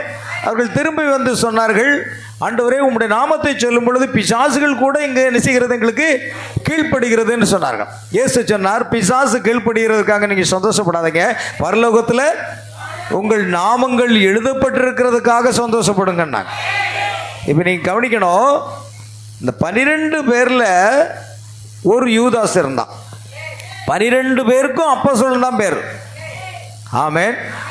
12 பேரையும் ஊழியத்துக்கு அனுப்பினார். 12 பேரும் மனம் திரும்புங்கள், பரலோகராஜ்யம் சமீபத்திற்கு என்று பிரசங்கித்தார்கள். அவர்கள் வியாதியஸ்தரை சுகப்படுத்தினாங்க, அற்புதம் நடந்தது, அடையாளம் நடந்தது, பிசாசுகளை துரத்தினாங்க. திரும்பி வந்து சொன்னாங்க, உம்முடைய நாமத்தை சொல்லும் பொழுது பிசாசுகள் என்ன செய்கிறது? கீழ்ப்படுகிறது என்று சொன்னார்கள். ஆனால் இயேசு என்ன சொன்னார் தெரியுமா? பிசாசு உங்களுக்கு கீழ்ப்படுகிறக்க சந்தோஷப்படாங்க, உங்கள் பேர் எங்கே இருக்கு? பரலோகத்தில் எழுதியிருக்கு. அப்போ யூதாசுடைய பேரும் பரலோகத்தில் எழுதியிருந்ததா என்ற கேள்வி உங்களுக்கு வரலாம். நிச்சயமாக அவருடைய பெயரும் பரலோகத்தில் எழுதியிருந்தது. ஆமென். பழைய ஏற்பாட்டில் பாருங்க, சிலருடைய பேர் எழுதப்பட்டு பின்பு என்னப்பட்டதா? கிறுக்கப்பட்டு விட்டது. யூதாசுடைய பேர் அங்கே எழுதப்பட்டிருந்தது, ஆனால் அது கிறுக்கப்பட்டு விட்டது. நித்திய ஜீவனுக்காக ஒரு கூட்ட ஜனங்களை அங்கு எழுதி வைத்திருந்தது. ஆமென். ஒவ்வொருடைய பேரும் எழுதப்பட்டதாக இருந்தது. அவர்கள் ஒரு காலம் இழக்கப்பட்டு போவதே இல்லை. அவர்கள் ஒரு காலம் வஞ்சக ஆவிகள் மூலமாக வஞ்சிக்கப்படுவதே இல்லை. கூடுமானால் தெரிந்து கொள்ளப்பட்டவர்களை வஞ்சிக்கத்தக்கதாக அந்த ஆவி இருக்கும். ஆனால் தெரிந்து கொள்ளப்பட்டவர்கள் என்ன செய்ய மாட்டாங்க? வஞ்சிக்கப்படவே மாட்டாங்க. ஆமென். ஏனென்றால் அது நம்முடைய பரிசுத்தத்தினாலும் நீதியினால் அல்ல, அவருடைய முன்குறித்தலில் இருக்கிறது. உலக தோற்றத்துக்கு முன்பாக இவர்களை முன்குறித்தாரோ, அவர்களை அழைத்திருக்கிறார். எவர்களை அழைத்தாரோ அவர்களை நீதிமான்களாக்கினார். எவர்களை நீதிமான்களாக்கினாரோ அவர்களை மகிமைப்படுத்தியும் இருக்கிறார். அது நம்முடைய பரிசுத்தமோ நம்முடைய நீதியோ நம்முடைய நல்ல காரியமோ எதுவுமே இல்லை, அவருடைய முன்குறித்தலின் அடிப்படையில் தான் இருக்கிறது. முதலாவது முட்களாக இருக்குமானால் அது முட்களைத்தான் பிறப்பிக்கும். ஆனால் அது பயிராக இருக்குமானால் அது பயிரை பிறப்பித்து கோதுமை வெளியே கொண்டு வரும். நாம் எங்கு வைக்கப்பட்டிருக்கிறோம் என்பதை நாம் புரிந்து கொள்ள வேண்டும். நாம் களையா அல்லது நாம் பயிரா? பயிர் களையா மாற முடியாது, களை பயிராக மாற முடியாது. அதே மாதிரி புத்தி உள்ள கனிகள் புத்தி இல்லாத கனிகளாக மாற முடியாது. அதே போல் புத்தி இல்லாத கனிகளும் புத்தி உள்ள கனிகளாக மாற முடியாது. அது தேவன் யார் புத்தி உள்ளவர்கள் யார் புத்தி இல்லாதவர்கள் என்று தம்முடைய சிந்தையில் உலக தோற்றத்துக்கு முன்பாக அவர் தீர்மானித்து வைத்திருக்கிறார். யாரும் யாரையும் மாற்றிக்கொள்ள முடியாது. நீங்கள் முன்குறிக்கப்பட்டிருந்தால் நீங்கள் வார்த்தையை விசுவாசித்து நீங்கள் தேவனுடைய ராஜ்யத்தை நோக்கி சென்று கொண்டிருப்பீர்கள். முன்குறிக்கப்படலைன்னா பாவனை செய்வார்கள். அல்லேலூயா. அதை நாம் ஒன்று செய்ய முடியாது பிரியமானவர்களே, அதை அப்படியே விட்டு விடுங்கள். ஆகையால் சூரியன் காலையில் உதித்து அதன் கதிர்கள் பூமி எங்கும் பரவுகின்றன. காலையில் கிழக்கில் தோன்றும் அதே சூரியன் தான் மாலையில் மேற்கில் மறைகின்றது. அதே சூரியன் கிழக்கு தோன்றி மேற்கு மறைகின்றது. ஆமென். நிலங்களில் விளையும் தானியங்களை முதிர்வடைய செய்ய சூரியன் அனுப்பப்பட்டுள்ளது. பாருங்கள், சூரியன் இல்லை அப்படின்னா எப்போதும் மழை பெய்து கொண்டிருந்தால் என்ன ஆகும்? விவசாயிகள் நட்டு விட்டார்கள். நடும்போது என்ன தேவை? ஒரு முன்மாறி மழை தேவை. அடுத்த அறுவடை வரப்போகுது, அப்பொழுது ஒரு பின்மாறி மழை தேவை. அப்பொழுது பயிர் முதிர்ச்சி அடைவதற்கு அதுக்கு பிறகு அறுவடையின் நேரத்தில் மழை பெய்யக்கூடாது, அதுக்கு முன்னதாக பெய்ய வேண்டும். அறுவடை வரும்போது என்ன தேவை? சூரிய ஒளி தேவை. சூரிய வெளியில்தான் என்ன செய்யும், அந்த பயிரானது என்ன செய்யுங்க, முதிர்ச்சி அடையும். அது அறுவடைக்கு முன்பாக. ஆமென். அப்போ எல்லாமே மாறி மாறி தேவைப்படுகிறது. மழை தேவைப்படும் போது மழை, எல்லா நேரமும் மழை பெய்து கொண்டிருக்குமானால் பயிர் தண்ணீரில் மூழ்கி அழுகி அது அழிந்து போகும். ஆமென். அல்லேலூயா. கவனிக்க வேண்டும். ஆகையால் தானியங்களை முதிர்வடைய செய்ய சூரியன் அனுப்பப்பட்டுள்ளது. இத்தானியங்களை நாம் உண்பதால் நாம் சரீரங்கள் வளர்கின்றன. ஆமென். அப்போ மழையும் தேவைதான், சூரியனும் தேவைதான். இந்த ரெண்டும் இருந்தால் தான் பயிர் உயிர் வாழும். பயிர் உயிர் வாழ்ந்து கனிகளை கொடுத்தா தான் நாம் உயிர் வாழ முடியும். சரிதானே இல்லையா? ஆமென். கவனிங்க, ஒரு பொருள் சாவதன் மூலமே நாம் உயிர் வாழ முடியும். நாம் ஆகாரம் உண்பதால் உயிர் வாழ்கின்றோம். அதற்கென இவ்வுலகில் ஏதாவது ஒன்று என்ன செய்ய வேண்டும், சாக வேண்டும். இயற்கையில் உயிர் வாழ ஒரு பொருள் சாவதின் மேல் நான் சார்ந்திருக்க வேண்டிய அவசியம் இருக்குமானால், ஆவிக்குரிய விதத்தில் நாம் உயிர் வாழ ஏதோ ஒன்று ஆவிக்குரிய விதத்தில் மறிக்க வேண்டியது அவசியம் அல்லவா? ஆமென். வயல்களிலிருந்து நெல்லை எடுத்து வரீங்க, நெல்லை விதைக்கிங்க, நெல் முதிர்ந்து அறுவடையாகிவிட்டது. இந்த நெல்லை மீண்டும் விதைத்தால் என்னாகும், மறுபடியும் அது பயிராக வளரும், கனிகளை கொடுக்கும். பிறகு அதையும் மீண்டும் விதைத்தால் ஆகும். ஆனால் அந்த நெல்லை கொண்டு வந்து நாம் அதை அவித்து அதை என்ன செய்தோம், அதை அரிசியாக்கி அதை சாப்பாட்டு பானையில் போட்டு அதை என்ன செய்கிறோம், நல்லா சாதமாக ஆக்கி, சாதம் ஆக்குன பிறகு அந்த சாதத்தை கொண்டு போட்டால் முளைக்குமா? ஆமென். அந்த சாதம் முளைக்காது. அது விதையாக இருக்கும் பட்சத்தில் நீங்கள் எத்தனை முறை போட்டாலும் அது என்ன செய்யும், அது பலன் கொடுத்து கொண்டே தான் இருக்கும். ஆனால் நாம உயிர் வளர்னா அந்த அரிசி சாக வேண்டும். புரியுதா உங்களுக்கு? அரிசி செத்தா தான் நாம சாப்பிட முடியும், நம்ம உயிர் வாழ முடியும். கோதுமை என்ன செய்யணும், விதையா இருக்குது, அதை எடுத்துக்கொண்டு மாவு மில்லில் கொண்டு கொடுத்து நல்ல மாவாக்கி அந்த மாவை மறுபடியும் நிலத்தில் போட்டால் கோதுமை முளைக்குமா? முளைக்காது. ஏன்னா செத்து போய்விட்டது. செத்து போனதை நாம் சாப்பிட்டு நாம் உயிர் வாழ்கிறோம். புரியுதா? அதனால் எந்த உயிரினமும் சாகாமல் நாம் உயிர் வாழ முடியாது. அரிசி செத்தா தான் நாம் சாப்பிட முடியும். அடுத்தால கோதுமை செத்து போனால் தான் நாம் சாப்பிட முடியும். ஏன்? கோழி செத்தா தான் கோழிக்கறி சாப்பிட முடியும், ஆடு செத்தா தான் இறைச்சி சாப்பிட முடியும். சரிதானே இல்லையா? ஆமென். ஏதாவது ஒன்று சாகணும் இல்லையாங்க?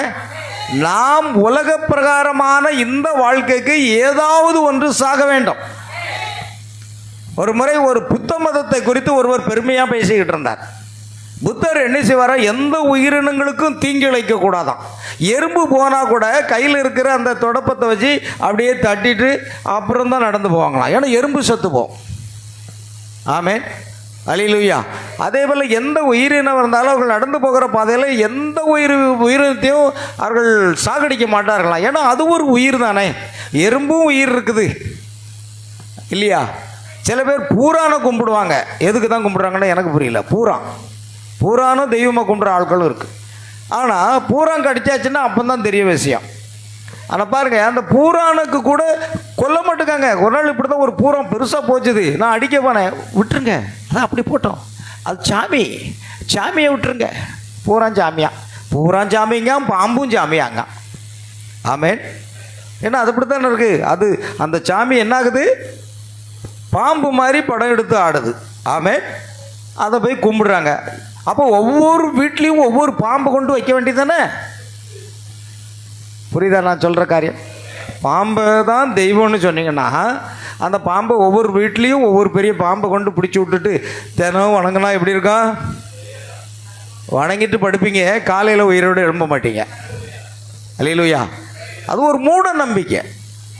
அல்லேலூயா. அதே போன்று எந்த உயிரினத்துக்கு தீங்கு இழைக்கக்கூடாது என்று சொல்லுகிறவர்கள் இருக்கிறார்கள். அது புத்த மதத்தினுடைய சாராம்சம். நான் சொன்னேன், நீங்கள் சாப்பிட்ற உணவு வந்து அரிசியை கொண்டு தான் நீங்கள் சாப்பிட முடியும், கோதுமையை கொண்டு தான் நீங்கள் சாப்பிட முடியும். அல்லேலூயா. எந்த உயிரும் சாகாம நீங்க உயிர் வாழவே முடியாது. இது உலக பிரகாரமான ஒரு நியதி. ஆனால் ஆவிக்குரிய வாழ்க்கையில நாம் நித்திய காலமாக வாழ வேண்டுமானால் ஒருவர் நமக்காக சாக வேண்டும். ஆமென். அல்லேலூயா. ஆவிக்குரிய விதத்தில் மரிக்க வேண்டியது அவசியம் அல்லவா? எனவே தேவன் மாம்சத்தில் வெளிப்பட்டு நாம் வாழ வேண்டும் என்பதற்காக அவர் மரித்தார். இயேசு மரிக்கலன்னா நமக்கு ஜீவன் கிடைச்சிருக்காது. இயேசு மரித்ததுனால நமக்கு ஜீவனை கொடுத்து விட்டார், சுகத்தை கொடுத்து விட்டார். 5 காயங்கள் மூலமாக தழும்பலாக சுகத்தையும் கொடுத்துட்டார். அப்ப இயேசு அங்க மரிக்கணும். ஏன்னா இயற்கை நியதி என்னன்னா, அரிசி மரிக்க வேண்டும், கோதுமை மரிக்க வேண்டும், ஒவ்வொரு பொருளும் மரிக்க வேண்டும், ஒரு காய்கறி மரிக்க வேண்டும், ஒரு ஆட்டுக்கடா மரிக்க வேண்டும், ஒரு கோழி மரிக்க வேண்டும். அப்பொழுதுதான் நாம் உயிர் வாழ முடியும். ஆனால் நமக்காக ஒருவர் மரிக்க வேண்டியது அவசியம். ஒரு முறை காய்பா தீர்க்கதரிசனம் சொல்கிறான், எல்லாருக்காகவும் ஒரு மனிதன் மரிக்க வேண்டும் என்பது அவசியம் என்று தீர்க்கதரிசனமாக உரைக்கிறது நம்ம பார்க்கிறோம். ஆகையால் தான் தேவன் மாம்சத்தில் வெளிப்பட்டு நாம் வாழ வேண்டும் என்பதற்காக அவர் மரித்தார். எந்த ஒரு சபையும் அல்லது உலகில் உள்ள வேறு ஒன்றும் உங்களை ரட்சிக்க முடியாது. தேவன் ஒருவர் மாத்திரமே உங்களுக்கு ரட்சிப்பை அருள முடியும். அதன் காரணமாகவே நாம் பிழைத்திருக்கின்றோம். அதனால தான் நம்மளை இயேசு மரிக்கல, அவர் உயிரோடு எழும்பல அப்படின்னா நாம உயிர் வாழவே முடியாது. ஆமென். வேத வாக்கியங்களை நினைவு கூறுங்கள். இயேசு வார்த்தையா இருக்கிறார் என்று வேதம் கூறுகின்றது. ஆதியிலே வார்த்தை இருந்தது, அந்த வார்த்தை தேவனிடத்திலிருந்து, அந்த வார்த்தை தேவனாய் இருந்தது. யோவான் 1:1. அந்த வார்த்தை மாமிசமாகிய நமக்குள்ளேயே வாசம் பண்ணினார். யோவான் 1:4. மனுஷன் அப்பத்தினாலே மாத்திரமல்ல, தேவனுடைய வாயிலிருந்து புறப்படுகின்ற ஒவ்வொரு வார்த்தையினாலும் பிழைப்பான். மத்தேயு 4:4. அல்லேலூயா. பாருங்கள், நாம் அந்த தாவரங்களையோ அல்லது அந்த விதைகளையோ கொன்று நாம் சாப்பிட்டு இயற்கையாக வாழ்கிறது போல ஆவிக்குரிய வாழ்க்கையில் மனுஷன் அப்பத்தினாலே மாத்திரமல்ல, அதாவது இந்த வெளிப்புறமான மனுஷன் எதனால பிழைக்கிறான்? அப்பத்தினாலே பிழைக்கிறான். ஆனால் உள்ளான மனுஷன் வார்த்தையினாலே மட்டுமே பிழைக்கிறான். நம்முடைய உள்ளான மனுஷனுக்கு என்ன தேவை? வார்த்தை. வார்த்தை. நாம் எப்பொழுதும் வார்த்தையை வாசிக்கிறோம், வார்த்தையை தியானிக்கிறோம், வார்த்தையை படிக்கிறோம், வார்த்தையை கேட்கிறோம். காரணம் என்ன? நம்முடைய உள்ளான மனுஷனுக்கு தேவனுடைய வார்த்தை தான் ஜீவனை தருகிறது. மனுஷன் அப்பத்தினாலே மாத்திரமல்ல, தேவனுடைய வாயிலிருந்து புறப்படுகிற ஒவ்வொரு வார்த்தையினாலும் பிழைப்பான்.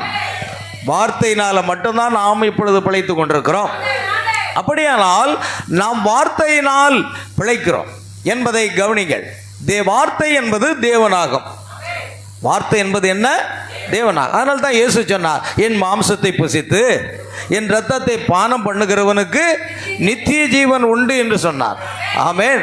நானே வானத்திலிருந்து இறங்கி வந்த மெய்யான அப்பம். ஆமென். ஆக சூரிய வெளிச்சம் பூமியின் மேல் படரும் போது அது தானியங்களை என்ன செய்கிறது? முதிர்வடைய செய்கின்றது. தானியம் உடனே முதிர்ந்த பருவத்தை அடைவதில்லை. ஆமென். பாருங்க, சூரிய ஒளி பட்ட உடனேயே அந்த வெப்பம் ஒன்று, தண்ணீர் விழுகிறது, ஈரப்பதம் உண்டாகிறது, காற்று கிடைக்கிறது. அது என்ன செய்கிறது? அது வளர ஆரம்பிக்கிறது இல்லையா? உடனே முதிர்வடையாது. அது வளர்ந்து, அது துளிர் விட்டு வளர்ந்து வளர்ந்து வளர்ந்து ஒரு பெரிய பயிராகி, ஆமென், அதற்கு ஒரு காலம் இருக்கு அல்லவா? விவசாயிகளை போய் பாருங்க, ஐயா நீங்கள் நடுகிற இந்த பயிரானது எப்பொழுது அது பலனை தரும்? 3 மாதம் இல்லையா? 3 மாதம். ஒவ்வொன்றும் வித்தியாசமாக இருக்குது. ஒவ்வொரு விதைக்கும் வித்தியாசமான நாட்கள் இருக்குது. 3 இருக்கிறது, 2.5 மாதமும் இருக்கிறது, இல்லை இத்தனை நாள் அப்படின்னு சொல்லுவாங்க. அப்போ ஒவ்வொன்றுக்கும் அந்த காலம் என்று ஒன்று இருக்கிறது அல்லவா? அந்த காலத்தில் தான் வளர்ந்து அது முதிர்வடையும். அதே போன்று ஆவிக்குரியவர்களாக நான் தேவனுடைய வார்த்தையை புசித்து புசித்து புசித்து வளர்ச்சி அடைந்து வளர்ச்சி அடைந்து வளர்ச்சி அடைந்து இயேசு கிறிஸ்துடைய சாயலுக்கு ஒப்பாக நாம் மாறுகிறோம். ஒரு பரிது கொண்ட மனிதனாக நாம் வளர்கிறோம். ஆனால் இன்றைக்கு நாம் ஆண்டவருக்குள்ளே வந்துட்டு நாளைக்கே நம்ம முதிர முடியாது. எல்லாத்துக்கும் தேவன் காலம் வச்சிருக்கிறார். ஏன்னா பிரசங்க அதை எழுதுகிறான், எல்லாவற்றுக்கும் ஒரு காலம் உண்டு, விதைக்க ஒரு காலம் உண்டு, அறுக்க ஒரு காலம் உண்டு, எல்லாத்துக்கும் ஒரு காலம் என்பது அங்கு இருக்கிறது. ஆமென். ஆகையால் தானியம் உடனே முதிர்ந்த பருவத்தை அடைவதில்லை. அது சிறிது சிறிதாக முதிர்வடைந்து முடிவில் முழு வளர்ச்சி அடைகின்றது. சபையும் அவ்வாறே தேவனுடைய வார்த்தையை புசித்து என்ன செய்கிறது? வளர்ச்சி அடைந்தது. அது சிறு குழந்தையாக தோன்றி இருள் காலங்களில் பூமிக்கடியில் மறைந்து கிடந்து இப்பொழுது பூரண வளர்ச்சி பெற்றுள்ளது. ஒரு பரிபூர்ண மனிதனின் வளர்ச்சி, அதுதான் அந்த கூர்நுனி கோபுரம். அல்லேலூயா. நாம் எங்கு துவங்குகிறோம்? எங்க துவங்குகிறீங்க? போச்சுடா, அங்க பார்க்காதீங்க. நீங்க உங்க கிறிஸ்தவ ஜீவியத்தை எங்க துவங்குனீங்க? போச்சுடா. விசுவாசம் தானங்க. கர்த்தராகிய இயேசு கிறிஸ்துவை விசுவாசி அப்படின்றது நீயும் உன் வீட்டாரும். அப்போ எதில் துவங்குனீங்க? இடையில துவங்குனீங்களா? பொறுமையிலிருந்து ஆரம்பிச்சிங்க. முதல்ல விசுவாசம். எபிரேயர் 6ஆம் அதிகாரம் 11 மன்னிக்கும், எபிரேயர் 11:5 அல்லது 6வது வசனத்தை வாசிங்க சீக்கிரமா. விசுவாசம் இல்லாமல் தேவனுக்கு பிரியமாயிருப்பது கூடாத காரியம். ஏனென்றால் தேவனிடத்தில் சேருகிறவன் அவர் உண்டென்றும், பாருங்க, அவர் தம்மை தேடுகிறவர்களுக்கு பலன் அளிக்கிறவர் என்றும் விசுவாசிக்க வேண்டும். போதும். அப்ப விசுவாசம் என்ற ஒன்று வந்த பிற்பாடு அங்கதான் நம்ம துவங்குகிறோம். நீ எங்க துவங்குகிறீங்க உங்க கிறிஸ்தவ வாழ்க்கை அப்படின்னு சொன்னா நீங்க யோசிக்கிறீங்க, எங்க துவங்குறீங்க? அங்க எங்கேயாவது எழுதியிருக்கா? எங்க துவங்குறீங்க? விசுவாசம். இயேசு கிறிஸ்துவின் மேல வைக்கக்கூடிய விசுவாசம், தேவனுடைய வார்த்தையின் மேல் வைக்கக்கூடிய விசுவாசம், சத்தியத்தின் மேல வைக்கக்கூடிய விசுவாசம். நீங்க துவங்குகிறது விசுவாசம். அதனால தான் இயேசு சொன்னார், விசுவாசிக்கிறவனுக்கு கூடாத காரியம் ஒன்றுமே இல்லை. விசுவாசிக்கிறவன் நடக்கும் அடையாளங்கள். நீ விசுவாசித்தால் தேவனுடைய மகிமை காண்பாய். நம்முடைய கிறிஸ்தவ வாழ்க்கை எங்க துவங்குகிறது? விசுவாசத்தில் துவங்குகிறது. அல்லேலூயா. நான் கேட்ட உடனே டான் அடிக்கட்டமா? விசுவாசம் தானே, அங்கேயே எழுதியிருக்கு கீழே, விசுவாசம் தான். ஆமென். விசுவாசத்தில் ஆரம்பித்து வல்லமையை பெற்றுக்கொள்கிறோம். ஞானம், இச்சையடக்கம், பொறுமை, தேவபக்தி, சகோதர சிநேகம், பின்பு அன்பு, பரிசுத்த ஆவியின் அபிஷேகம். அல்லேலூயா. இதுதான் நம்ம படிப்படியாக வளர்ந்து வருகிறோம். கீழே இருந்தே நம்ம வளர்ந்து வரணும். இப்போ நீங்க கவனிச்சு பாருங்க, நீங்க எங்க வளர்ந்துருக்கீங்க? எதுவரைக்கும் வளர்ந்துருக்கீங்க? ஒவ்வொருவரும் கேட்டு பாருங்க, இன்னைக்கு எதில் வளர்ந்துருக்கீங்க? விசுவாசத்தில் வளர்ந்துருக்கீங்களா? வல்லமை, விசுவாசத்தோடு வல்லமையும், வல்லமையோட ஞானத்தையும், ஞானத்தோட இச்சையடக்கத்தையும், இச்சையடக்கத்தோட பொறுமையும் தேவபக்தியையும். அல்லேலூயா. நான் விளக்கும் போது அவர் ஃபோக்கஸ் பண்ணணும். ஆமென். சினிமா, அதாவது நம்ம கல்யாண வீட்டில் போனீங்கன்னா அங்கே பொண்ணுக்கு தாலி கட்டும்போது 2 பேரும் ஃபோக்கஸ் பண்ணுவார் ஈஸியாக. அப்புறம் பொண்ணை மட்டும் ஃபோக்கஸ் பண்ணி ஷூம் போட்டு எடுப்பார். அப்புறம் மாம்பழை போட்டு எடுப்பார். இங்கேயும் கொஞ்சம் அப்படி பண்ணுங்களேன். அல்லேலூயா. என்ன பண்ண வேண்டாம், வசனத்தை பண்ணுங்க. அல்லேலூயா. பார்த்தீங்களா? அந்த விசுவாசத்தில் ஆரம்பிச்சு, தைரியம் என்பது விர்ச்சு, வல்லமை. விசுவாசத்தோடு கூட வல்லமையை கூட்டிக் கொள்ளுங்க, வல்லமையோடு கூட ஞானத்தை கூட்டிக் கொள்ளுங்க, ஞானத்தோடு இச்சையடக்கத்தை, டெம்பரன்ஸ், தன்னடக்கத்தை கூட்டிக் கொள்ளுங்க. அடுத்தது பொறுமையை கூட்டிக் கொள்ளுங்க, அதோடு தேவபக்தியை கூட்டிக் கொள்ளுங்க, அடுத்த சகோதர சிநேகத்தை கூட்டி விடுங்க. இது எல்லாம் இருந்தால் அன்பு உங்கள் மேல் வந்து அமரும். யாருடைய அன்பு? தேவனுடைய அன்பு. அல்லேலூயா. அதுதான் ஒரு பரிபூர்ண மனிதனுடைய வளர்ச்சி. அவன் இங்கிருந்து துவங்கி போகிறான். அப்படித்தான் ஒரு குழந்தையும் பிறந்த உடனே கொஞ்சம் கொஞ்சமாக வளர்ந்து ஒரு புருஷனாக, மனிதனாக மாறுகிறது. அதே போல ஒரு தாவரமோ அது என்ன செய்து துளிர் விட்டு அங்கிருந்து வளர்ந்து கனி கொடுக்கிறது. அதே மாதிரி ஆவிக்குரிய பிள்ளைகள் அடிக்கடி பரிசுத்த ஆவியினுடைய அபிஷேகத்தில் நிரம்பி ஜெபித்தால் தான் நீங்க வேகமாக வளர முடியும். அதே நேரத்தில் ஒவ்வொரு நிமிஷமும் நீங்க வார்த்தையை புசிக்கணும். மனுஷன் அப்பத்தினாலே மாத்திரமல்ல, தேவனுடைய வாயிலிருந்து புறப்படும் ஒவ்வொரு வார்த்தையினாலும் பிழைப்பான். சரி, கவனிங்க. தேவன் இயற்கையின் மூலம் வெளிப்படுகின்றார் என்பதை நாம் நன்கு அறிய வேண்டும். நீங்கள் இயற்கையை குலைத்து போடக்கூடாது. ஆனால் அதுதான் தற்பொழுது நடந்து வருகிறது. கடல்களில் நாம்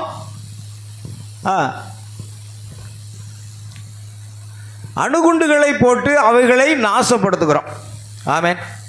எந்த ஒரு வெடிகுண்டாக இருந்தாலும் அதை செயலுக்கு இங்கே கொண்டு போகிறாங்க, கடலில் போட்டு சோதிக்கிறான். என்னத்திலாமோ கடலில் போட்டு சோதிக்கிறான்.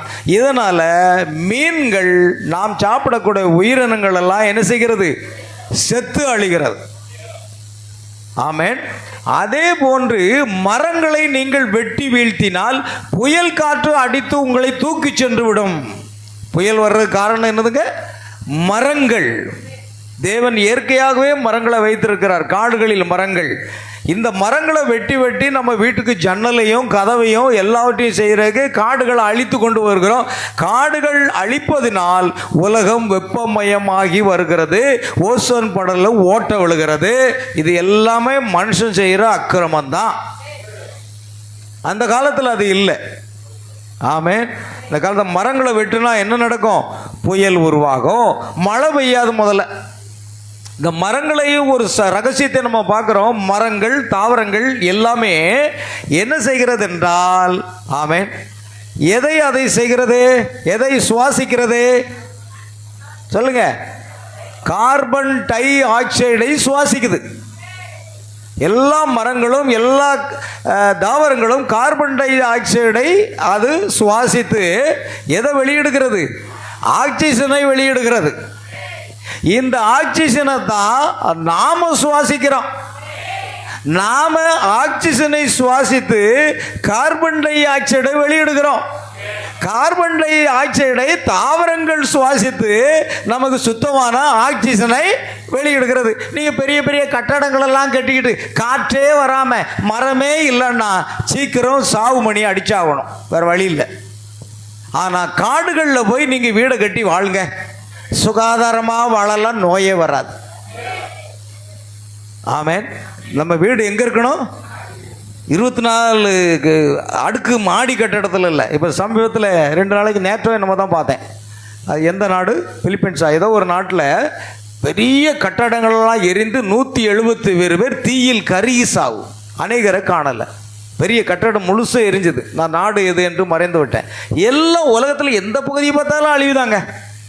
எந்த காலத்தில் இப்படி நடக்கலையே, ஏன் இப்படி நடக்குது அப்படின்னு கேட்குறீங்களா? ஒரு பக்கம் தேவனுடைய கோபம் இருக்கு. இது நீதியை சரிக்கட்டும் நாட்கள். இன்னொன்று, மனுஷன் இயற்கையை அழித்து வருகிறான். விவசாய நிலங்களெல்லாம் கட்டடமும் வீடுமாகிவிட்டது. அல்லேலூயா. மனுஷனுக்கு சுவாசிக்க என்ன இல்லை? சுத்தமான காற்று இல்லை. அதனால தான் 10 அடிக்கு ஒரு ஆஸ்பத்திரி வந்துக்கிட்டே இருக்குது. சரிதானா? திருநெல்வேலியில் இவ்வளோ ஆஸ்பத்திரி இருந்ததா? இருந்தாங்க. இப்போ பாருங்க, இந்த பக்கம் வலது பக்கம் திரும்பினா இங்கே ஒரு ஆஸ்பத்திரி, இங்கே வந்தால் ஒரு மல்டி ஸ்பெஷாலிட்டி, அங்கே போனால் ஒரு மல்டி ஸ்பெஷாலிட்டி, எல்லா பக்கமும் ஆஸ்பத்திரியான. அது திருநெல்வேலியை பொறுத்தவரை திரும்புகிற இடமெல்லாம் ஆஸ்பத்திரி தான். ஆனால் அவ்வளவும் நிரம்பி வழிகிறது. எல்லா ஆஸ்பத்திரியும் என்ன செய்கிறது? நிரம்பி வழிகிறது. காரணம், சிட்டியில் இருக்கிறவனுக்கு தான் நோய் அதிகமாக வரும். அல்லேலூயா. ஆனால் கிராமத்திலேயோ நல்ல சுகாதாரமான இடத்துலையோ காடுகளிலே வாழ்ந்தால் நோய் கூடிய வரைக்கும் வர்றதுக்கு வாய்ப்பு இல்லை. ஆதிவாசிகள் எல்லாம் பாருங்கள், காடுகளில் வசித்து வராங்க. ஆமே, அது சுத்தமான காற்று அவர்கள் சுவாசிக்கிறதுனால நோய் இருக்காது. அல்லேலூயா. கர்த்தருக்கு சோதனை உண்டாகட்டும். கவனிங்க. ஆகையால் மரங்களை வெட்டி வீழ்த்துவதனால புயல் காற்று அடித்துகிறது. அடுத்தது, இயற்கையாக நமக்கு பருவமழை பெய்யாததற்கு ஒரு முக்கிய காரணம் என்னதுங்க? மரங்கள். தெரியுமா அந்த ரகசியம்? மரங்கள் தான் அதிகமாக இருந்தால் மழை அதிகமாக பொழிய வாய்ப்பு இருக்கிறது என்று விஞ்ஞானிகள் கூறுகிறார்கள். ஆகையால் நாமே நம்ம வாழ்க்கையை என்ன செய்து கொண்டிருக்கிறோம்? நாகரிகம், கல்வி என்ற பெயரில், விஞ்ஞானம் என்ற பெயரில் நாமே நமக்கு சாவுமணி அடித்து கொண்டே இருக்கிறோம். சரிதானா? அல்லேலூயா. ஆகையால் நதிகளுக்கு அணை கட்டினால் அவை வழிந்தோடும். ஆமென். தேவன் அவைகளை எவ்வாறு படைத்துள்ளாரோ அப்படியே விட்டு விட வேண்டுமா? நம்ம அணை கட்டியிருக்கோம். இங்கே ஒரு காரையார் அணை, இங்கே ஒரு பாபநாச அணை, இங்கே ஒரு அகத்தியர், அந்த என்னெல்லாமோ அணைகள் இருக்கிறது. அடைவி நைனார் அணை, அந்த அணை, எந்த அணை. ஏன்னா வெள்ளம் பெருக்கும்போது என்ன செய்யும், உடச்சிக்கிட்டு ஊருக்குள்ளே வந்தோம், ஒரு 10 குடும்பத்தை அது நாசமாக்கிட்டு போவோம். ஆனால் மழை பெய்யும் போது அதை அப்படியே விட்டுருங்க, ஏரி உடையுமா? நேற்று கூட பார்த்தேனே, ஏதோ ஒரு ஏரி உடைந்து விட்டு இங்கே திடீரில் மேலத்துடியூர், நம்ம திருநெல்வேலி மாவட்டம் மேலத்துடியூரில் ஒரு ஏரி இருக்குது, ஒரு குளம் இருக்கிறது. அங்கே அணை கட்டி வச்சுருக்கிறாங்க. அந்த தண்ணி மேலப்பாளையம், அதாவது மேலே கோவில் சத்திரம் போகிற அந்த ரோட்டு வழியாக முதல்ல என்ன செய்யும், தரைப்பாலத்து வழியாக தான் போகும். நாங்கள்லாம் இடுப்பளவு, கிட்டத்தட்ட ஒரு இடுப்பளவு இருக்கும்போது பைக்கில் போயிருக்கிறோம். இப்போ அது பாலம் கட்டிட்டாங்க. அப்போ அந்த அணையில் திடீரென்று உடைப்பு ஏற்பட்டு தண்ணீர் பீச்சு அடிக்குது. மக்களெல்லாம் பயந்தாங்க, கூச்சலிட்டாங்க. இந்த தண்ணீரை காலி பண்ணலைன்னா எங்கள் அது உடைந்து எங்கள் ஊரை நாசப்படுத்தி விடும். ஆகையால் உடனே தான் அதிகாரிகளெல்லாம் வந்து எடுத்து அதை அடைக்கியும் பணியானது நேற்று நடந்து கொண்டிருக்கிறது. அந்த ஊர் மக்கள் எல்லாரும் மணல் முட்டைகளை அடுக்கி பார்த்தோம், அது நிற்கலை. திரும்ப அங்கே அதிகாரிகள் வந்து ஆய்வு செய்து அதை எப்படி அடைக்கலாம் என்று அங்கே முயற்சி செய்துக்கிட்டு இருக்காங்க. ஏன் தெரியுமா, அதை மழை பெய்யும் போது அணையே கட்டாமல் விட்டுட்டோன்னு வைங்க, என்னாகும்? யாருக்காவது வருமா வெள்ளச்சேதம்? வராது. ஆமேன், அல்லேலூயா. வீடு அங்கே எங்கேயும் கட்டி நீர்நிலைகளை கட்டினதுனால கடைசியில் என்ன ஆகுதுன்னா, அந்த நீர் நிலத்தின் வழியாக உள்ளே போகிறது, பூமிக்குள்ளே போகிறதுக்கும் வெளியே போகிறதுக்கும் வழி இல்லாமல் இருக்கிறதுனால தான் என்ன செய்து சேதமே வருது. இதெல்லாம் செய்கிறது யாரு? நாம தான். அதான் தீர்க்க சொல்கிறார், நீ ஏன் அணையை கட்டுற? நீ விட்டுரு, நீ மரம் வெட்டாத, பருவமழை ஒழுங்காக போய் பொழியும்.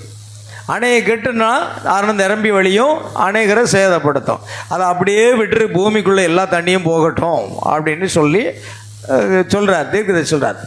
என்பதை காண, தேவன் நிர்ணயித்த வழியிலே நிலைத்திருங்கள். தேவன் நமக்கு என்ன காரியத்தை எப்படி வைத்திருக்கிறாரோ அப்படியே நிலைத்திருக்க வேண்டுமா? ஆமே. மறுபடியும் நம் பொருளுக்கு வருவோம். இதுதான் கடைசி காலத்தின் அடையாளமாக இருக்கும் என்று இயேசு மத்திய 24ஆம் அதிகாரத்தில் கூறியுள்ளார். இந்த அடையாளம் கடைசி காலத்தில் அறியப்பட வேண்டுமானால் முத்திரைகள் திறக்கப்பட்ட பின்னரே அது நேரிட வேண்டும். பாருங்கள், முத்திரைகள் திறக்கப்பட்டால் தான் தேவ ரகசியம் வெளிப்படும். வெளிப்படுத்தல் 10:6 7ஆம் தூதனுடைய சத்தத்தின் நாட்களிலே அவன் எக்காலம் உதப்போகிற தேவ ரகசியம் நிறைவேறும். பாருங்கள், அப்பொழுது தெரிந்து கொள்ளப்பட்டவர்கள் குழப்படைய மாட்டார்கள். பரத்திலிருந்து வரும் ஒரே அபிஷேகத்தை கொண்டு கோதுமையும் களைகளையும் வாழும் என்னும் உண்மை இப்பொழுது வெளிப்பட வேண்டியதாக இருக்கிறது. நாம் அதை புரிந்து கொண்டோம். அந்த அபிஷேகம் பெற்றுள்ளதால் இருவரும் மகிழ்ச்சி அடைகின்றனர். யாரெல்லாம்? பயிரும் மகிழ்ச்சி அடைகிறது, களைகளும் செழிப்பாக மகிழ்ச்சி அடைகிறது. பாருங்கள், கீழே என்ன பார்க்குறோம், பழமையான ஆலய ஸ்தலத்தில் நான் கண்ட தரிசனத்தில் ஒரு பெரிய பூமியை கண்டேன். அது முழுவதும் உழுது காணப்பட்டது. முதலில் விதைக்கிறவன் ஒருவன் புறப்பட்டு சென்றான். மத்தேயு 13ஆம் அதிகாரம் 24 முதல் 30 வசனம் வரைக்கும் இயேசு அதை விவரிக்கிறார். இதை நீங்கள் கவனிக்க விரும்புகிறேன். முதலாவது யார் சென்றது என்பதை கவனிங்கள். ஆமேன். பெண், அதாவது வெண்மையான, அது போயிடுச்சா, மேலே போயிடுச்சா, போட்டுக்கல. முதலில் யார் என்பதை கவனிப்போம். கவனிங்க. இப்போது பெண் உடை தரித்திருந்த ஒரு மனிதன் பூமி எங்கு சென்று விதைத்தானான். அவனுக்கு பின்னால் கருப்பு உடை அணிந்தவன் ஒருவன் புறப்பட்டு சென்றான். முதலாவது சென்றவன் பின்னால் இவன் தந்திரமாக பதுங்கி களைகளை விதைத்தான். பின்னர் 2 பயிர்களும் வளர்ந்து வருவதை கண்டேன். ஒன்று கோதுமை பயிர், மற்றொன்று களைகள். அல்லேலூயா. இப்போ கவனிங்க, இயேசு சொன்னார், நீர் நிலத்தில் நல்ல விதைத்தான விதைத்தீர், களைகள் எப்படி காணப்பட்டது? இயேசு சொன்னார், சத்துரு அதை செய்தான், பிசாசு அதை செய்தான். பாருங்கள், இன்றைக்கி விவசாயிகள் ரொம்ப முயற்சி பண்ணி என்ன செய்கிறாங்க, நல்ல நிலத்தை உழுது பண்படுத்தி அப்புறம் நாற்று நட்டு வளரும்போது களை எப்படி வந்துச்சாங்க? ஒரு விவசாயிகிட்ட போய் கேளுங்க, ஐயா களையை நீங்கள் வந்து பயிரிட்டீங்களா? இல்லையே. அப்போ களை எப்படி வந்தது? யோசிச்சு பாருங்கள். நிலத்தை ஆழமாக உழுகிறார்கள், அதை என்ன செய்கிறாங்க, நல்லா மரம் அடித்து அதை பண்படுத்துகிறார்கள். அங்கு சுத்தமாக ஆகிறது, சுத்தமாக இருக்கிறது. இப்பொழுதுதான் நாட்டை நடுகிறார்கள். களை அங்கே எப்படி வருகிறது? பைபிள் சொல்லுது, சத்துரு அதை செய்தான். அல்லேலூயா. பார்த்தீங்களா? அந்த பயிர் விதைக்கப்படும் பொழுது அங்கே என்ன வருகிறது? களையும் விதைக்கப்படுகிறது. ஒரு அருமையான சபை இருக்கிறது, நம்ம சபை என்று வைத்துக் கொள்ளுங்கள். அருமையான சபை, இங்கே எல்லாமே பயிர்களாக இருக்கிறது. ஆனால் ஊடு ஊடாக அங்கே என்ன காணப்படுகிறது? களைகளும் காணப்படுகிறது. நம்ம சபையில் இருக்கிறது எல்லாமே பயிர் தாங்க, களையே கிடையாதுங்க. யாராவது சொல்ல முடியுமா? முடியாது. தீர்க்கதரிசி சொல்றார், ஒரு காங்கிரிகேஷன், ஒரு சபை, ஒரு சர்ச்சு இருக்குமானால் 3 விதமான ஜனங்கள் அங்கே இருப்பார்கள்ங்கிறார். அதனால தான் ஒருத்தர் நீங்கள் பார்க்கக்கூடாது. அவரவர் ஜீவன் தப்ப அவர் தான் செய்யணும், பார்க்கணும். இன்றைக்கி அதுதான் பிரச்சனை. அல்லையா? அவங்க சபைக்கு வரலன்னா நானும் வரமாட்டேன். இது என்னது எனக்கு புரியல. ஆமென். பாருங்க, விசுவாசி, அவிசுவாசி, பவுன விசுவாசி, இந்த 3 விதமான ஜனங்களும் ஒரு சபையில் இருப்பாங்க அப்படின்னு தீர்க்கதரிசி சொல்றார். அதே மாதிரி அங்கே நம்ம ஒரு விளைநிலம் இருக்குமானால் அங்கு பயிரும் இருக்கும், களையும் இருக்கும். களையை நம்ம என்ன செய்யலை? விதைக்கலை. களையை நடவும் இல்லை. ஆனால் களை எப்படி வந்தது? இயேசு சொன்னார், பிசாசு அதை செய்தான்கார். அதைத்தான் நான் சொல்ல வந்தேன், அதை விட்டுவிட்டேன் இடையில. இந்த 12 அப்போஸ்தலர்களை தெரிந்து கொள்ளும்போது அவர்கள் ஊழியம் செய்தார்கள், பிசாசுகளை துரத்தினார்கள். ஆனால் கடைசியில் சொன்னார் இயேசு தாமே சொன்னார், தம்மை காட்டி கொடுக்கிறவன் இன்னார் என்று ஆதி முதல் அறிந்திருக்கிறாராம். அப்போ பிசாசைய ஆண்டவர் ஊழியத்துக்கு அழைத்தாரு? கொஞ்சம் யோசித்து பாருங்க. ஆதி முதல் அவன் பன்னிருவராகிய உங்களை நான் தெரிந்து கொள்ளவில்லையா? உங்களுக்குள் ஒருவன் எப்படி இருக்கிறான்? பிசாசா இருக்கிறான்னு சொன்னார். அப்போ நான் யோசித்து பார்க்குறேன், பிசாசை கூட ஆண்டவர் அழைத்து அவனுக்கு அப்போஸ்தலர்னு பேர் வச்சு போய் பிரசங்கம் பண்ணுங்க அப்படின்னு சொன்ன மட்டும் இல்லை, மரித்தோரை உயிரோடு எழுப்புங்க, குஷ்டரோகியை சுகப்படுத்துங்க, வியாதியஸ்தரை சுகப்படுத்துங்க, பிசாசை துரத்துங்க, அதிகாரத்தையும் கொடுத்து அனுப்புகிறார் மத்தேயு 10ஆம் அதிகாரத்தில். அப்படியானால் யூதாஸ் பிசாசா இருக்கிறான்னு சொன்னார். அப்போ பிசாசை கூட தேவன் ஊழியம் செய்ய பயன்படுத்துவாரா? ஒரு கேள்வி வரும். ஏன்னா பிசாசுக்கு நம்மை காட்டிலும் பிசாசுக்கு தான் எது தெரியும்? நல்லா சத்தியம் நல்லா தெரியும். அதனால தான் இயேசு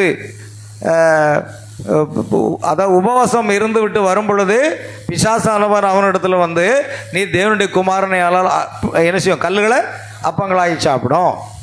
அடுத்து தேவாலயின் உப்பரியின் மேல் நிறுத்தி நீ தாழ கொதியும், உம்முடைய பாதம் கல்லில் இடராதபடிக்கு தூதர்கள் தங்கள் கரங்களில் ஏந்து கொண்டு போவார்கள் என்பதாக பைபிளில் எழுதியிருக்கிறதே. 8வது அதிகாரம் 8வது வசனம். யாருக்கு தெரியும்? முத சொல்லப்போனா முதல் போதகன் தேவனா இருந்தார். 2வது யாரா இருந்தா? பிசாசு தான். தேவன் முதலாவது போதித்தார், தோட்டத்தில் உள்ள சகல விருட்சத்தின் கனியை புசிக்கலாம், நன்மை தீமை அறியத்தக்க விருட்சத்தின் கனியை புசிக்க கூடாது, புசிக்க நாளிலே சாகவே சாவீர்கள் என்று சொன்னார். ஆனால் நடந்தது என்ன? ஏதேன் தோட்டத்தில் பிசாசு வந்து என்ன செய்கிறான்? ஏவல் இடத்துல நீங்கள் தோட்டத்தில் உள்ள சகல விருட்சத்தின் கனியை புசிக்க கூடாதுன்னு சொன்னாரோ, உடனே ஏவல் சொன்னார், ஆமாம் நாங்கள் புசிக்கவும் கூடாது, நாங்கள் தொடவும் கூடாது. எப்படி தெரியுமா விஷயம்? அல்லேலூயா. அங்கே தான் கவுத்துட்டான் அவன். பொய் சொல்ல, அதாவது தொடக்கூடாதுன்னு தேவன் சொல்லலை, புசிக்க கூடாதுன்னு தான் சொன்னார். அது புசிக்க நாளிலே சாகவே சாவாயின்னு சொன்னார். அந்த வஞ்சக போதத்தை புசித்தீங்கன்னா நமக்கு ஜீவன் கிடையாது. இன்னைக்கு 1000 வருஷம் அரசாட்சி நடக்கு.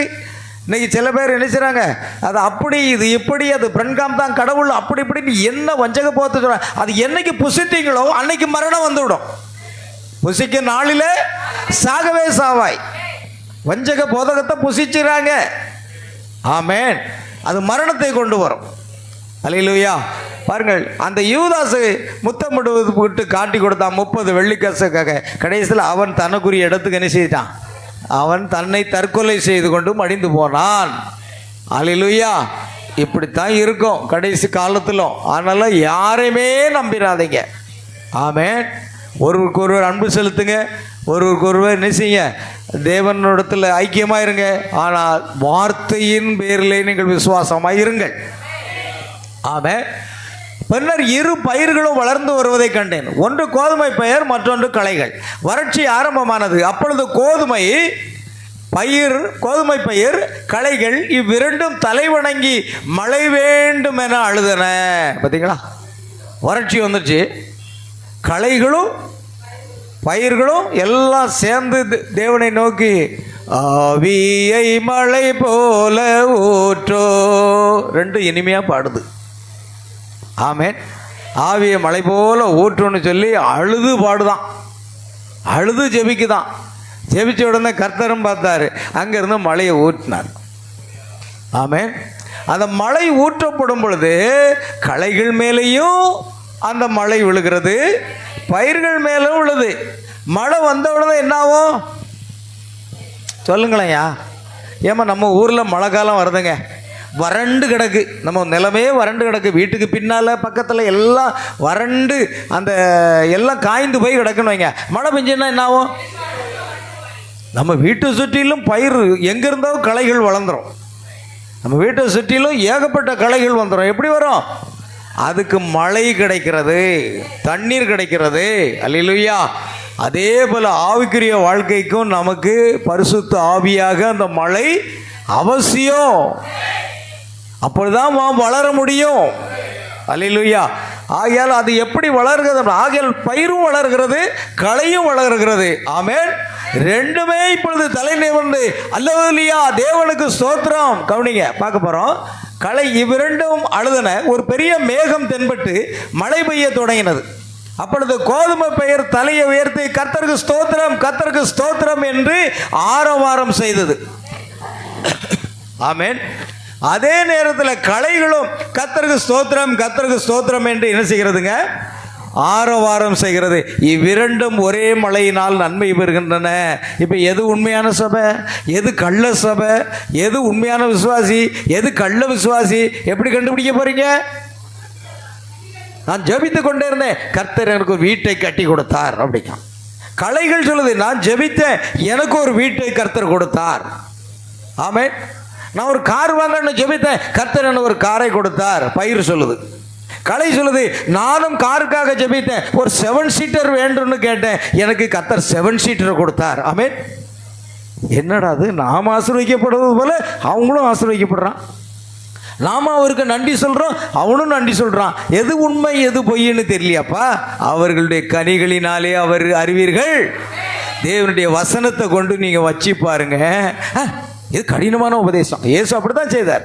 என் மாம்சத்தை புசித்து என் ரத்தத்தை பானமுள்ளவருக்கு நித்திய ஜீவன் உண்டு என்றார். இவர்கள் கடினமான உபதேசம். அது முதல்ல அவருடைய சீசரில் அநேகர் அவரை விட்டு பின்வாங்கி போனார்கள் என்று யோவான் 6ஆம் அதிகாரத்தில் எழுதியிருக்கிறது. அதுவும் 66வது வசனத்தில் எழுதியிருக்கிறது. காரணம் அதுதான் அந்தி கிறிஸ்து 666.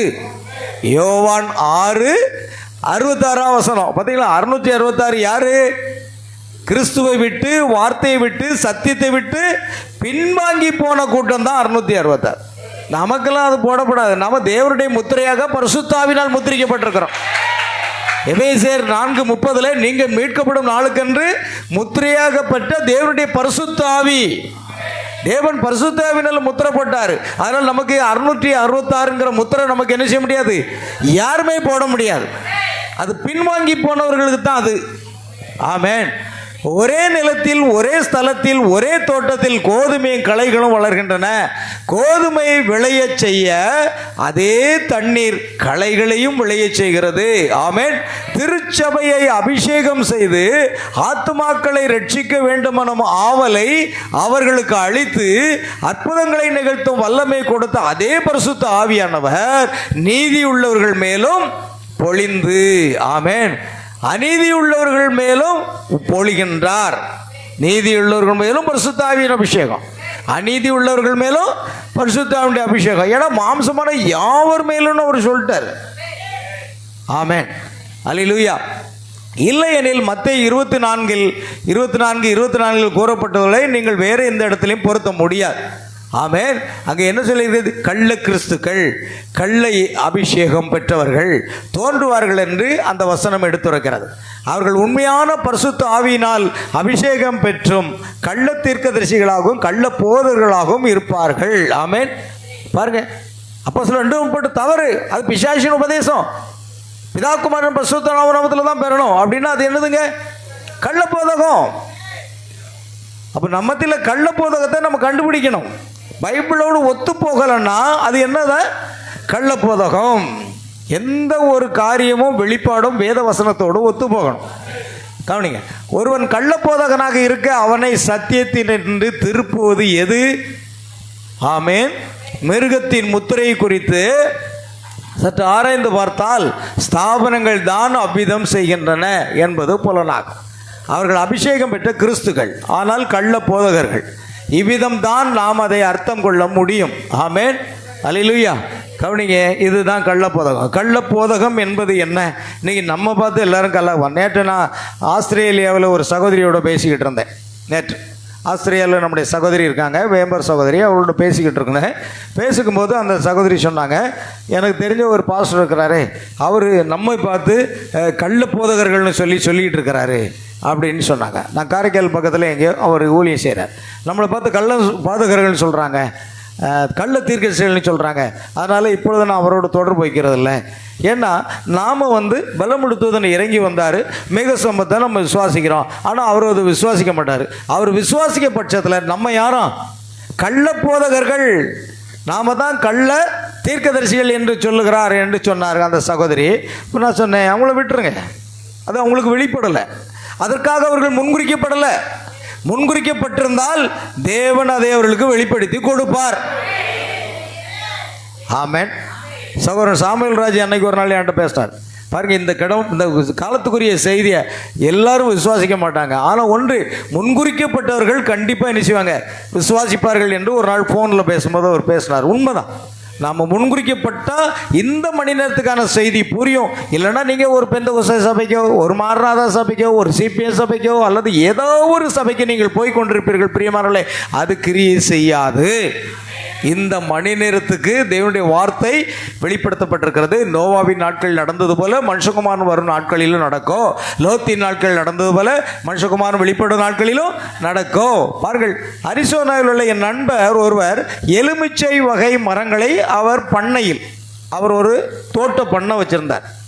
அந்த தோட்டத்தில் எலுமிச்சை வகை மரங்களை அவர் பண்ணையில் வளர்க்கிறார். அவருடன் நான் சில நாட்களுக்கு முன் அளவலாவி கொண்டிருந்தேன். அப்பண்ணையில் ஒரு ஆரஞ்சு மரம் இருந்தது. நல்ல கவனிங்க, அந்த பண்ணையில் ஒரு ஆரஞ்சு மரம் இருந்தது. ஆனால் அந்த மரமோ திராட்சை, எலுமிச்சை, இன்னும் அநேக வகை பழங்களையும் ஈன்றது. இப்பழங்கள் அனைத்தும் ஒரே மரத்தில் காணப்பட்டன. இது எத்தகைய மரம் என்று நான் அவரிடம் கேட்டேன். அவர் இது உண்மையாகவே ஆரஞ்சு மரம்தான் என்றார். அப்படியானால் திராட்சை பழங்களும் எலுமிச்சை பழங்களும் இம்மரத்தில் காணப்படுகின்றனவே என்றேன் நான். அதற்கு அவர் இவை அனைத்தும் மரத்தில் ஒட்டு போடப்பட்டவை என்று பதில் கூறினார். பாருங்க, ஆரஞ்சு மரங்க, அதில் திராட்சை கொடியை அங்கே செடியை ஒட்டு போட்டிருக்காங்க. அடுத்து எலுமிச்சை மரத்தை ஒட்டு போட்டிருக்காங்க, கொய்யா மரத்தை ஒட்டு போட்டிருக்கிறாங்க. இப்படி இதையெல்லாம் அந்த கிளைகளை ஒட்டு போட்டிருக்கிறது. நீங்கள் பாருங்கன்னா பெரிய பெரிய பண்ணை தோட்டத்தில் போய் பார்த்தீங்கன்னா ஒட்டு போட்டுறது வருவாங்க. ஆமென். அதெல்லாம் ஒட்டு மாம்பழம்னு ஒன்று சொல்லுவாங்க, தெரியுமா? அதுக்கு என்ன சொல்கிறது? ஒட்டு மாம்பழம். அதுக்கு நம்ம வேறு ஒன்று சொல்லுவோம் இல்லையா? வாழைப்பூ, வாழைக்காக சொல்லுவோம். இல்லை வேறு என்ன சொல்லுவோம்? எங்க சாப்பிட்டது இல்லையாங்க? கிளிமூக்குன்னு சொல்லுவோங்க. வச்சுடா. ஆமேன். என்ன மூக்கு? கிளிமூக்கு. அதெல்லாம் நமக்கெல்லாம் நிறைய பேருக்கு கிளிமூக்கு இருக்கு. அல்லேலூயா. அதனால் கிளிமூக்கு மாம்பழம்னு சொல்லுவாங்க அதுக்கு பேர். ஆனால் அது என்னவே ஒட்டு மாம்பழம்னு சொல்லுவாங்க. அது ஒட்டு போடப்பட்ட வகையை சேர்ந்தது. ஆமேன். புரியுதா? அதனால தான் அநேக ஒட்டு போடப்பட்டதாக இருக்கிறது. அப்போ ஒரே ஆரஞ்சு மரத்தில் அங்கே திராட்சை பழம் வருது, அப்புறம் எலுமிச்சம்பழம் வருது, அடுத்தது என்னது நம்ம ஸ்தோத்திரம் எல்லா வகையான அந்த கொய்யாப்பழம் எல்லாமே வருகிறது. ஆமேன். இதெல்லாம் எப்படி வருகிறது என்றால் இது உண்மையாகவே ஆரஞ்சு மரம் தான். ஆனால் மற்ற எல்லா கிளைகளும் அதில் என்ன செய்யுது? ஒட்டு போடுறாங்க. ஒட்டு போடுறது எப்படின்னா கொஞ்சம் அந்த மரத்தை சதுக்குவாங்க. அந்த மரத்தை நினைச்சுவாங்க. நான் பார்த்துருக்குறேன், கேள்விப்பட்டிருக்கிறேன். அந்த மரத்தினுடைய பட்டையெல்லாம் எடுத்துட்டு அதன் உள்பகுதியில் வச்சு என்ன செய்வாங்கன்னா அப்படியே ஒட்டி கட்டிடுவாங்க. அது காலப்போக்கில் என்ன செய்யணும்னா அது அதோடு சேர்ந்துடும். அந்த மரத்தோடு இது சேர்ந்து அதிலிருந்து இது வளர ஆரம்பித்து அதில் இருக்கிற நீரை உறிஞ்சி அதில் இருக்கிற சத்துக்களை உறிஞ்சி இது பெரிய கிளையாக மாறிடும். அப்புறம் அந்த ஒட்டு போடுறதுக்கு கெட்டப்பட்டது நமக்கு அவசியம் இல்லாமல் போயிடும். அதுக்கு பிற்பாடு அது என்ன கொண்டு வரும்? என்னத்தை கொண்டு வரும்? அதை ஆரஞ்சு மரம், கொய்யா மரத்தை கொண்டு வரும், திராட்சை கொண்டு வரும், எலுமிச்சையை கொண்டு வரும். இப்படி எல்லாமே ஒட்டு போடப்பட்டிருக்கிறதுனால தீர்க்கதரிசி அதை பார்த்து ஆச்சரியப்படுறார். அப்போ இப்படியும் நடக்க வாய்ப்பு இருக்கிறதா? இருக்கு. ஏன்னா அடுத்த ஆண்டு பழம் ஈனும் காலம் தோன்றும் போது இம்மரம் ஆரஞ்சு பழங்களை மாத்திரமே கொடுக்குமா? ஆமேன். வருடம் வரும் அந்த பழங்களை கொண்டு வருதுன்னு வைங்களேன். அடுத்த ஆண்டு இது இந்த பழங்களை வரும்போது இது ஆரஞ்சு பழம் மட்டும்தான் கொண்டு வருமா? ஒரு கேள்வி கேட்குறாங்க. அதற்கு அவர் இல்லை ஐயா, அதில் ஒட்டு போடப்பட்டுள்ள ஒவ்வொரு கிளையும் அதனதன் கனிகளை தரும் என்றார். பார்த்தீங்களா? அடுத்த வருஷம் பழங்களை கொண்டு வந்தால் அது என்ன செய்யும்? மாதுளம் மரம் ஒட்டு போட்டிருக்கா, மாதுளம் பழம் வரும், கொய்யாப்பழம் வரும், திராட்சை வரும், அடுத்து எலுமிச்சை வரும். இதெல்லாம் அந்தந்த கிளைகளில் வருங்கிறாரு. ஆனால் எல்லாமே ஆரஞ்சு மரத்தில் ஒட்டு போடப்பட்டிருக்கிறது. அப்போ உண்மையான மரம் என்னதுங்க? ஆரஞ்சு.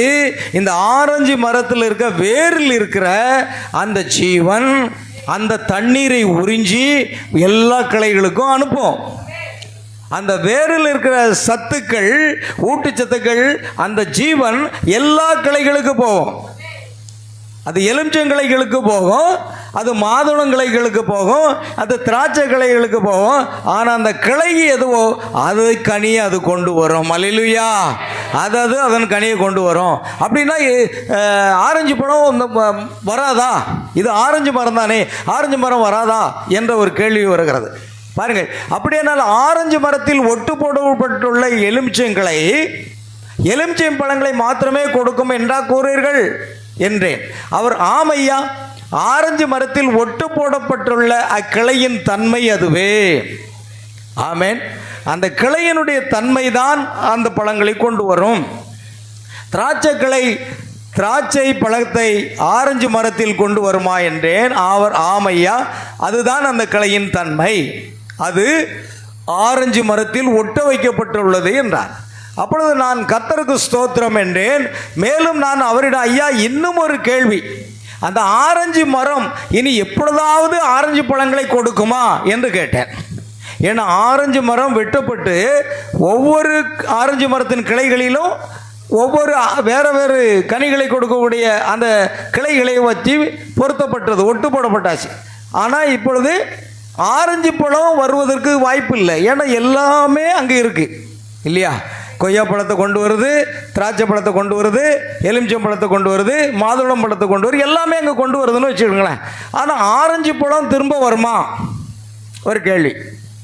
அவர் சொல்கிறார் பாருங்க, அதற்கு அவர் அம்மரத்தில் வேறொரு கிளை முளைக்கும் போது அதில் ஆரஞ்சு பழங்கள் உண்டாகும் என்று விடையளித்தார். ஆமென்.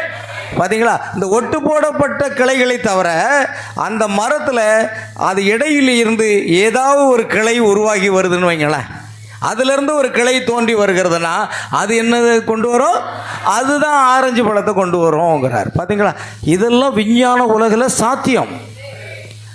தீர்க்கதரிசி பிரணாம் நேரடியாக போய் அந்த பண்ணத்தோட்டத்தில் ஒரு பார்த்துருக்கிறாரு.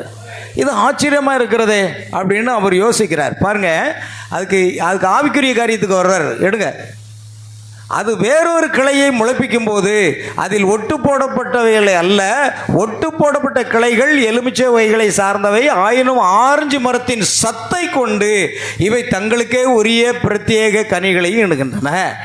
ஜீவன் எங்கிருந்து வருகிறது? ஆரஞ்சு மரத்தில் உள்ள வேரிலிருந்து எல்லா கிளைகளுக்கும் போகுது. அந்த சத்துக்கள் எல்லா அந்த ஆரஞ்சு மரத்தில் உள்ள சத்துக்கள் எல்லா கிளைகளுக்கும் அனுப்பும்போது அது அதனுடைய கனிகளை கொடுக்கிறது. ஆமென். கவனிங்க, உடனே நான் எனக்கு புரிந்து விட்டது என்றேன்.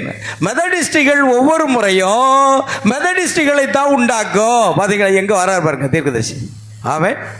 அந்த மரத்தை பார்த்தோன்னா ஆவிக்குரிய பாகத்துக்கு வர்றார். நாமும் அப்படித்தான். நீங்கள் ஆவிக்குரியவர்களாக இருந்தால் உலகத்தில் உள்ள காரியங்கள் இயற்கையை பார்க்கும்போது எங்கே கொண்டு பொருத்தணும்? ஆவிக்குரிய காரியத்தை கொண்டு பொருத்தணும். பரிசுத்தாவின் அபிஷேகத்தை நாம் பெற்றிருக்கிறோம். அல்லேலூயா. மெதடிஸ்டுகள் ஒவ்வொரு முறையும் மெதடிஸ்டுகளையும், பாப்டிஸ்டுகளையும், கத்தோலிக்கர்களையும், பெந்தகோஸ்தனரையும், புராட்டஸ்டன்ட்டுகளையும் தோன்ற செய்வார்கள்.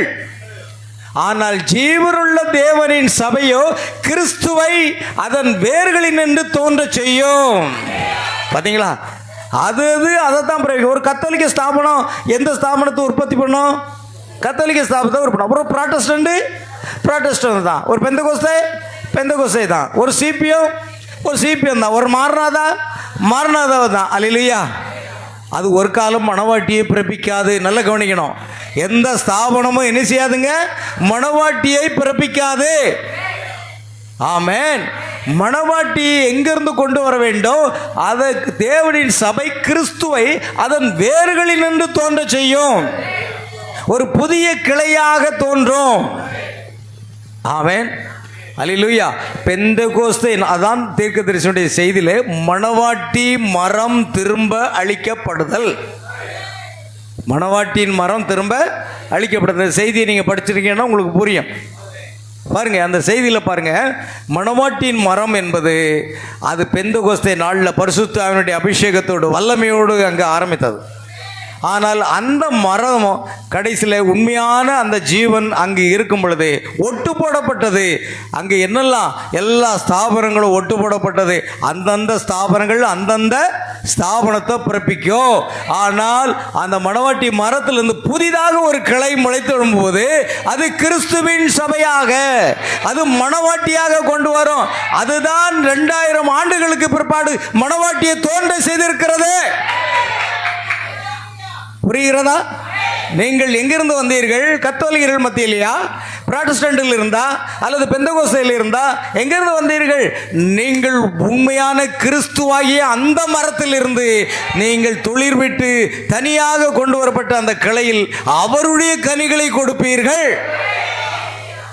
ஆமென். அல்லேலூயா. அது சங்கீதத்தில் 1ஆம் அதிகாரத்தில் இருக்கிறது அல்லவா? ஆமென். கர்த்தருடைய வேதத்தில் பிரியமாக இருந்து இரவு மகளும் தியானமாக இருக்கிற மனுஷன் பாக்கியவான். அவன் நீர்க்கால்களின் ஓரமாய் நடப்பட்டு தன் காலத்தில் அவருடைய கனிகளை தந்து, ஹிஸ் ஃப்ரூட்ஸ் ஆங்கிலத்தில் இருக்கு, ஹிஸ் ஃப்ரூட்ஸ்னு. நம்முடைய கனிகள் இல்லை. நமக்கு யாது கனி? ஆவியின் கனிதானே உண்டு. அப்படியானால் அவருடைய கனிகளை தந்து இலையுதரா மரத்தை போல் இருப்பான். அவன் செய்வதெல்லாம் வாய்க்கும். ஆமென். உண்மையாக கிறிஸ்துவாகிய அந்த வேரில் இருந்து ஒரு மணவாட்டி தோன்றும் பொழுது அது சிருஷ்டிக்கும் வல்லமுடையதாக காணப்பட வேண்டும் என்று தீர்க்கதரிசி அருமையா சொல்றார். சாபனங்கள் அற்புத அடையாளங்கள் எல்லாம் வரங்களை கொண்டு ஒன்றொன்று செய்து கொண்டிருக்கின்றன. அவர்கள் முற்றிலும் அதை மறுதலிக்கிறார்கள். ஆனால் கிறிஸ்துவனுடைய உண்மையான வேரிலிருந்து தோன்றக்கூடிய அந்த கிளையானது அது மணவாட்டியாக இருந்து அதே சிருஷ்டிக்கும் வல்லமை, அதே ஜீவனையுடையதாக அது தோன்றியே ஆக வேண்டும். ஆமென். அல்லேலூயா. கவனிங்க, ஒவ்வொரு முறையும் அது வார்த்தையாகவே இருக்கும். பார்த்தீங்களா? வார்த்தை கிறிஸ்து, அதிலிருந்து நாம வந்திருக்கிறோம். அப்படின்னா நாம வார்த்தையை தவிர எதையுமே ஏற்றுக்கொள்ள மாட்டோம். ஆமென். திராட்சைப்பழம், எலுமிச்சம்பழம் போன்ற எலுமிச்சை வகை பழங்கள் அந்த ஆரஞ்சு மரத்தில் வாழ முடியும். ஆனால் அவை அம்மரத்தை குறித்த தவறாக காட்சியளிக்கின்றன. உங்களுக்கு புரிகின்றதா? அம்மரத்தின் ஜீவனை அல்லது சத்தை கொண்டு அவை செழித்து வளர்கின்றன. ஆமென். புரியுதாங்க உங்களுக்கு? அல்லேலூயா. அந்த பயிர்களுக்கு பெய்யக்கூடிய மழையத்தான் இந்த களைகளும் என்ன செய்கிறது? பெற்றுக்கொள்கிறது. அது செழிப்படைகிறது, இதுவும் செழிப்படைகிறது. இதுதான் இன்றைக்கு ஸ்தாபனங்களுடைய நிலைமை. எல்லாவற்றுக்கும் அஸ்திபாரம் யாரு? மூலைக்கல் யாரு? கிறிஸ்து. ஆமென். கிறிஸ்து இல்லாமல் எந்த சபையும் இல்லை. கிறிஸ்துவை கொண்டு அவர்கள் வாழ்கிறார்கள். ஆனால் அது தவறான கனிகளை கொடுக்கிறது. காரணம் அவை ஒட்டு போடப்பட்டவைகள். 1 கொரிந்தியர் 3:10 முதல் 15 வசனங்களை நீங்கள் பார்த்தீங்கன்னா அங்கே பவுல் அழகாக எழுதுறாரு.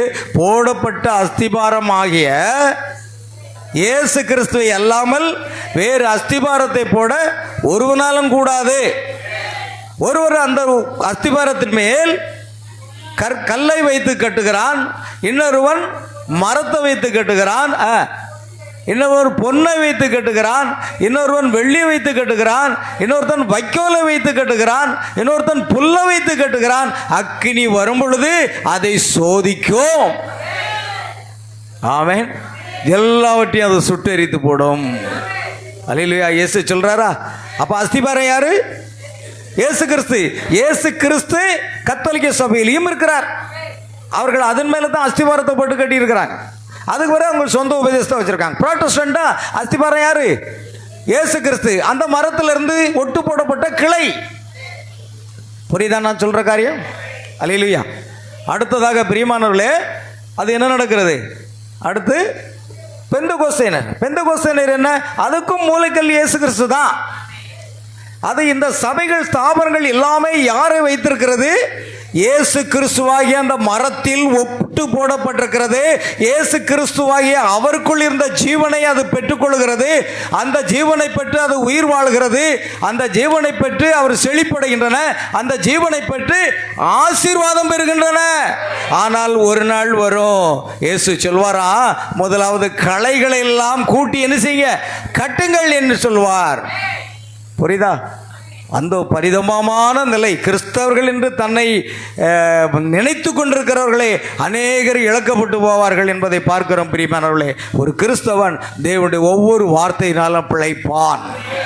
மனுஷன் அப்பத்தினாலே மாத்திரமல்ல, தேவனுடைய வாயிலிருந்து புறப்படும் ஒவ்வொரு வார்த்தையினாலும் பிழைப்பான் என்பதை நாம் முக்கியமாக கண்டுகொள்ள வேண்டும். அதனால் மத்தேயு 24 அதுதான் காரியம். பாருங்கள், அந்த கள்ள கிறிஸ்துகள், அந்த கள்ள தீர்க்கதரிசிகள், கள்ள போதகர்கள் அந்த இயேசு கிறிஸ்துவுடைய ஜீவனை கொண்டுதான் வளர்கின்றன. புரியுதா? ஆமென். அந்த இயேசு கிறிஸ்துவுடைய ஜீவன் எல்லா ஸ்தாபனத்திலையும் வாழ்ந்து கொண்டிருக்கின்றது. ஆனால் அது ஒட்டுப்படப்பட்டவர்கள். ஆனால் நாமோ கிறிஸ்துவாகிய அந்த மரத்திலிருந்து தோன்றின ஒரு கிளையாக இருக்கிறோம். புரிகிறதா? நாம் கிறிஸ்துவின் கனியை மட்டும்தான் கொடுக்க முடியும். காரணம், அதிலிருந்து நாம் அங்கிருந்து வளர்ந்து வந்தவங்க, நம்ம ஒட்டு போடப்பட்டவங்க இல்ல. அந்த மூல மரத்திலிருந்து ஆமென் அது ஒரு கிளை தோன்றி இந்த கடைசி காலத்தில் வந்திருக்கிறது. அல்லேலூயா. அவை வளர்ந்தாலும் ஆரம்பத்திலேயே அவை சரிவர இல்லை. மரத்த அடுத்ததாக பாப்போம், நாம் முடிப்போம். அது ஒரு ஆரஞ்சு மரம், அது எலுமிச்சை வகையை சார்ந்தது. இந்த ஸ்தாபனம் இயேசு கிறிஸ்துவை குறித்து சாட்சி அளிக்கின்றது என்று கூறுகின்றனர். ஆனால் அவர்கள் தவறான ஞானஸ்நான முறைமைகளை கை கொள்கின்றனர்.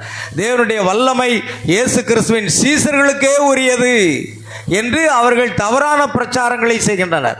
இயேசு தாமே, நீங்கள் உலகமெங்கும் போய் சகல கிளைகளுக்கும் ஆமென் சகல கிளைகளுக்கும் இம்மரத்தில் இயற்கையாக தோன்றும் கிளைகளுக்கும் சுவிசேஷத்தை பிரசங்கியுங்கள்.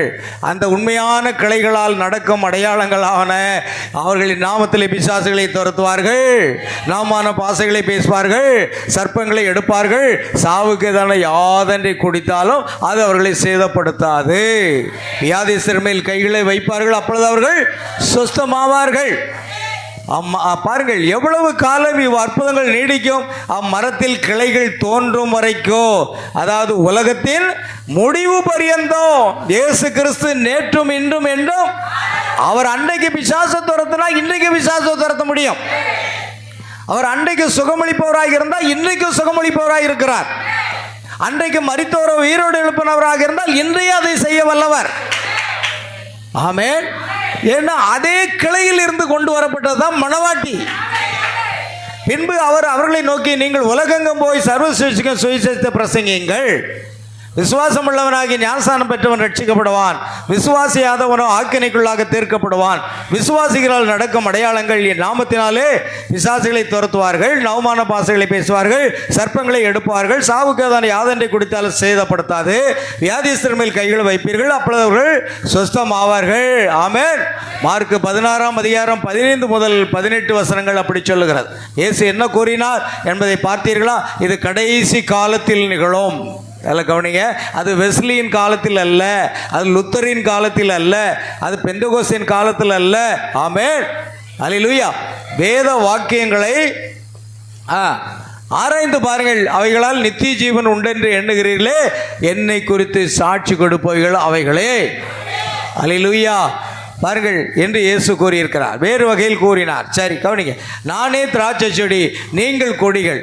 ஒருவன் என்னிலும் நான் அவனிலும் நிலைத்திருந்தால் அவன் மிகுந்த கனிகளை கொடுப்பான். என்னை இல்லாமல் உங்களால் ஒன்று செய்யக்கூடாது. பாருங்க, யாரும் எந்த ஸ்தாபனமாக இருந்தாலும் அது உயிர் வாழ வேண்டுமானால் இயேசு கிறிஸ்துவாகிய ஜீவன் தேவை. ஆமென். நீங்கள் அவருடைய ஜீவனை பெற்றுக்கொள்கிறீர்கள், அவருடைய ஆசீர்வாதத்தை பெற்றுக்கொள்கிறீர்கள், அவருடைய வரங்களை பெற்றுக்கொள்கிறீர்கள். ஆனால் வார்த்தையை என்ன செய்கிறீர்கள்? மறுதலிக்கிறீர்கள். நாம் அவருடைய ஜீவனை பெற்றுக்கொள்கிறோம், அவருடைய ஆசீர்வாதத்தை பெற்றுக்கொள்கிறோம். ஆனால் நாம் வார்த்தை விசுவாசிக்கிறவர்களாக இருக்கிறோம். ஆமென். அங்குதான் வித்தியாசம் இருக்குது. அவருடைய கனிகளினாலே அவர்களை அறிவீர்கள். யோவான் 15ஆம் அதிகாரத்தில் இதை குறித்து சொல்லுகிறார். பாருங்கள், என்ன விசுவாசிக்கிறவன் நான் செய்கிற கிரியைகளை தானும் செய்வான். யோவான் 14:12. இது எங்க வரும்? ஆமென். நான் மெய்யான திராட்சை செடி, நீங்கள் கொடிகள். கொடிகளானது திராட்சை செடியில் பாருங்க, யோவான் 15 மட்டும் வாசிங்க. நம்ம இன்றைக்கு இதோட முடிப்போம். நம்ம அடுத்த வாரத்தில் வேற காரியத்தை கொண்டு போவோம். நானே திராட்சை செடி, நீங்கள் கொடிகள். நான் திராட்சை செடி, நீங்க யாரு? கொடிகள். ஒருவன் என்னிலும் நான் அவனிலும் நிலைத்திருந்தால் அவன் மிகுந்த கனிகளை கொடுப்பான். பாத்தீங்களா? ஒருவன் என்னிலும் நான் அவனிலும் நிலைத்திருந்தால் அவன் மிகுந்த கனிகளை கொடுப்பான். என்னை அல்லாமல் உங்களால் ஒன்றும் ஐயா, என்னை அல்லாமல் உங்களால் ஒன்று செய்ய முடியாது. என்னை அல்லாமல் நீங்கள் கனிகளை கொடுக்க முடியாது. ஆனால் என்னை கொண்டு நீங்கள் ஆசீர்வாதம் பெற முடியும், என்னை கொண்டு பரிசுத்தாவின் அபிஷேகம் பெற முடியும், என்னை கொண்டு நீங்கள் வரங்களை பெற முடியும். ஆனால் என்னை கொண்டு நித்திய ஜீவனை பெற வேண்டுமானால் நீங்கள் வார்த்தையை விசுவாசிக்க வேண்டும். ஏனென்றால் தேவனுடைய வார்த்தையில் தான் நித்திய ஜீவனை இருக்கிறது. ஆமென். புரிகிறதா? எல்லா ஆசீர்வாதங்களையும் பெற்றுக்கொள்ளலாங்க. அதனால நீங்கள் ஸ்தாபனத்தாரை குறை சொல்லாங்க. அவங்க எல்லா விதத்திலையும் இயேசு தான் அவர்களை ஆசீர்வதிக்கிறார். தீர்க்கதரிசி பிரணாம் சொல்லுகிறார், இந்த ஜனங்கள் விசுவாசத்தினாலே பிரயாணப்பட்டு அந்நிய தேவர்களுக்கு பலியிடுகிறார்கள், அந்நிய தேவனை வணங்குகிறார்கள், அந்நிய தேவனிடத்தில் போய் முறையிடுகிறார்கள், தங்களுடைய கஷ்டங்களை சொல்லி முறையிடுகிறார்கள், தங்களுக்கு குழந்தை பாக்கியம் இல்லை என்று முறையிடுகிறார்கள், தங்கள் கடன் பிரச்சனைகளை கொடுத்து அந்நிய தெய்வத்தில் முறையிடுகிறார்கள். ஆனால் தேவன் பரலோகத்திலிருந்து பார்க்கிறார். ஏனென்றால் இவர்களெல்லாம் சிருஷ்டித்தது தேவன் தாமே.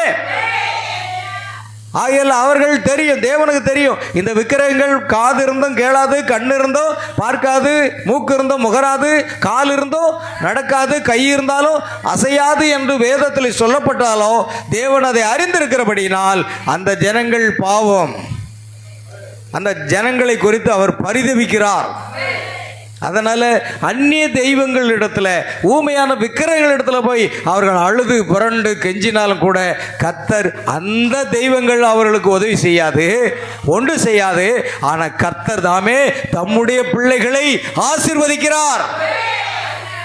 உதாரணமாக ஒரு விக்கிரகத்திட்ட போய், ஐயா ரொம்ப வருஷமாக எனக்கு குழந்தை இல்லை சாமி, எனக்கு எப்படியாவது ஒரு குழந்தையை தாங்கன்னு கேட்டால் அந்த சாமி பதில் சொல்லாது. ஆனால் தேவன் பார்க்கிறார், கற்பத்தின் கனி கர்த்தரால் கிடைக்கும் பலன், பிள்ளைகள் கர்த்தரால் வரும் சுதந்திரம். அப்படி அவர்கள் இயேசு கிறிஸ்துவை வணங்காமல் இருந்தாலும் கூட பரவாயில்ல, தேவனிடத்திலிருந்து அவர்களுக்கு ஆசீர்வாதம் வருகிறது. இந்த உண்மை அவங்களுக்கு புரியாது. ஆமென். தேவன் அவர்களை ஆசீர்வதிக்கிறார், தேவன் அவர்களுக்கு இறங்குகிறார், அவர்களுக்கு குழந்தை பாக்கியத்தை கொடுக்கிறார். ஆமென். அல்லேலூயா. தேவன் அவ்வளமாக செழிப்பாக அவர்களை மாற்றுகிறார். ஆனால் ஒரு நாள் கர்த்தர் அவர்களை முன்குறித்திருப்பார், ஆனால் அவர்களை அவர் இழுத்து கொள்வார். நான் பூமியிலிருந்து உயர்த்தப்பட்டிருக்கும் பொழுது ஒவ்வொருவரையும் என்னிடத்தில் நான் இழுத்து கொள்வேன். என் பிதா ஒருவனை இழுத்துக் கொள்ளாவிடில் ஒருவன் வரமாட்டான். கர்த்தர் தான் நம்ம கொண்டு வர முடியும். நம்ம ஒரு காலத்தில் விக்கிரகத்தை வழிபட்டுக்கிட்டு இருந்தோம், ஊமையான விக்கிரகத்தில் மனதை செலுத்திக்கிட்டு இருந்தோம், கண்ணீர் வடித்தோம், எல்லாம் செய்தோம். ஆனால் ஆண்டவர் பரலோகத்திலிருந்து பார்த்தவர், என்னுடைய பிள்ளைக்கு என்னை பற்றி அறியலை, ஆனால் அது என்னுடைய பிள்ளை. ஆமே, நான் தான் அவனுக்கு அற்புதம் செய்ய வேண்டும் என்று அவர் செய்கிறார்.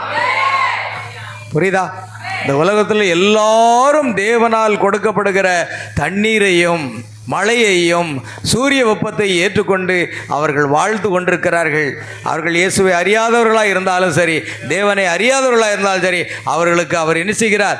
தீயோர் மேலும் நல்லோர் மேலும் தம்முடைய சூரியனை உதிக்க பண்ணி தம்முடைய மழையை பொழிந்து அவர்களை செழிப்புள்ளவர்களாக மாற்றுகிறார். ஆமென். அல்லேலூயா. ஓ, பொல்லாதவர்களாகிய உங்கள் பிள்ளைகளுக்கு நல்ல ஈவுகளை கொடுக்க அறிந்திருக்கும் பொழுது பரமபிதாவானவர் கொடுப்பது அதிக நிச்சயம் அல்லவா? அந்த பொல்லாதவர்கள், அவரை அறியாதவர்களுக்கே அவர் நன்மை செய்கிறார் என்றார். ஓ தேவ பிள்ளையே, அவருடைய இரத்தத்தினால மீட்கப்பட்ட தேவ பிள்ளையே, ஓ அவருடைய இரத்தத்தினால மீட்கப்பட்ட சகோதரனே சகோதரியே, உன்னுடைய தேவைகளை கர்த்தர் சந்திக்க மாட்டாரா? உனக்கு விடுதலை தர மாட்டாரா? உன்னை சுகமாக்க மாட்டாரா? நிச்சயமா அவர் அப்படி செய்வார். அல்லேலூயா. என் நாமம் தரிக்கப்பட்ட என் ஜனங்கள் தங்கள் தலைகளை தாழ்த்தி என் முகத்தை தேடி தங்கள் பொல்லாத காரியங்களை விட்டு திரும்பினால் நான் அவர்களை விசாரித்து அவர்கள் தேசத்துக்கு சேமத்தை கொடுப்பேன் என்று சொல்லவில்லையா? நீங்கள் ஏன் கவலைப்படுகிறீர்கள்? ஆமென். நம்மை சிருஷ்டித்த ஒரு தேவன் இருக்கிறார். அவர் நம்மை காப்பாற்றுவது, நம்மை ஆசீர்வதிப்பது, நம்மை சுகப்படுத்துவது எல்லாமே அவருடைய காரியம். கர்த்தர் உங்களை ஆசீர்வதிப்பாராக. யாவரும் எழுந்திருப்போம் பிரியமானவர்களே. நாம் அடுத்த வாரம் தொடர்ந்து பார்க்க போகிறோம். இன்னும் அநேக காரியங்கள் இருக்கிறது, அதை நான் இன்றைக்கு செய்து முடிக்க முடியாது. ஆகையால் அடுத்த வாரத்தில் நாம் தொடர்ந்து பார்ப்போம். இப்படி யாவரும் ஜெபிக்கலாம்.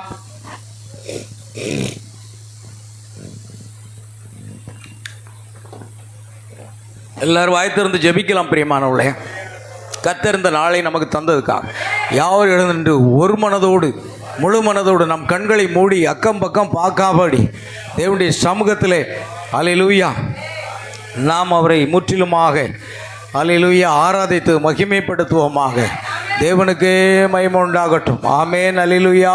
ஸ்தோத்திரம் ஸ்தோத்திரம் கர்த்தாவே. ஜீவனுள்ள தேவனாக இயேசு கிறிஸ்துவின் நாமத்துக்கு மகிமை உண்டாகட்டும். ஆமென். உம்மை துதிக்கிறோம், துதிக்கிறோம், துதிக்கிறோம் ஆண்டவரே. கர்த்தர் நம்மை இரட்டிப்பாக ஆசீர்வதிக்கிற தேவனாக இருக்கிறார். அவருடைய நாமம் மகிமைப்படட்டும். தேவாதி தேவனே சோதரிக்கிறோம். நாம் எல்லாரும் தேவனுடைய வல்லமை பெற்றுக்கொள்வோம். தேவனுடைய வல்லமை அபிஷேகத்தை பெற்றுக்கொள்வோம். கர்த்தர் பெரிய காரியங்களை செய்வாராக. அல்லேலூயா. சோதரிக்கிறோம் ஆண்டவரே. துதிக்கிறோம் துதிக்கிறோம் கர்த்தாவே. ஓ ஜீவனுள்ள தேவனாக இயேசு கிறிஸ்துவினுடைய நாமம் மகிமைப்படட்டும் ஐயா. அல்லேலூயா. சோதரிக்கிறோம் ஆண்டவரே. உம்மை நன்றியோடு உம்மை துதிக்கிற ஆண்டவராக சொல்றோம்.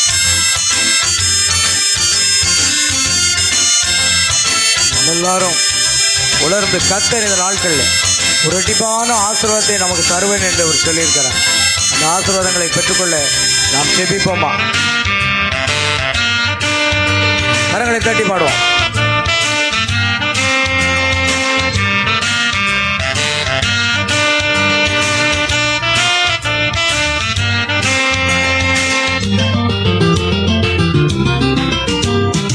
இரட்டிப்பான நன்மைகள் தந்திட இயேசு வாக்களித்தாரே. முன்மாறி மேல் பின்மாறி மழையே உன்னதத்தினின்று வந்திறங்குதே. முன்மாறி மேல் பின்மாறி மழையே உன்னதத்தினின்று வந்திறங்குதே. இரட்டிப்பான நன்மையை தருவேன், இன்றைக்கே தருவேன் என்று ஒரு வாக்களித்திருக்கிறார்.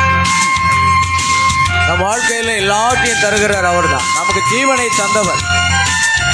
தேவன் தம்முடைய சொந்த குமாரனே தந்தவர். மற்ற எல்லாவற்றையும் அருளாக இருப்பது எப்படி?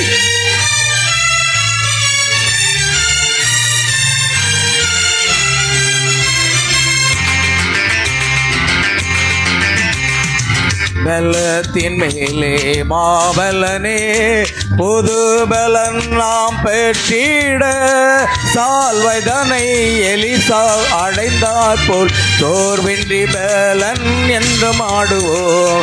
சால்வைதனை எலிசா அடைந்தாற் போல் சோர்வின்றி பலன் என்று நாடுவோம். இரட்டிப்பான நன்மைகள் தந்திட இயேசு வாக்களித்தாரே.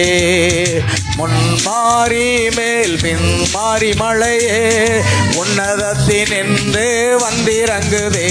முன்மாறி மேல் பின்மாறி மழையே உன்னதத்தினின்று வந்திறங்குதே. உள்ளத்தின் ஆழத்திலிருந்து பாடுவோம். இரட்டிப்பான நன்மை தருவேன், இன்றைக்கு தருவேன் என்று ஒரு வாக்கு கொடுத்திருக்கிறார். முன்மாரியையும் பின்மாரியையும் நான் ஊற்றுவேன் என்று வாக்களித்திருக்கிறார். இரண்டு வித அபிஷேகத்தை அவர் தொடுகிறார்.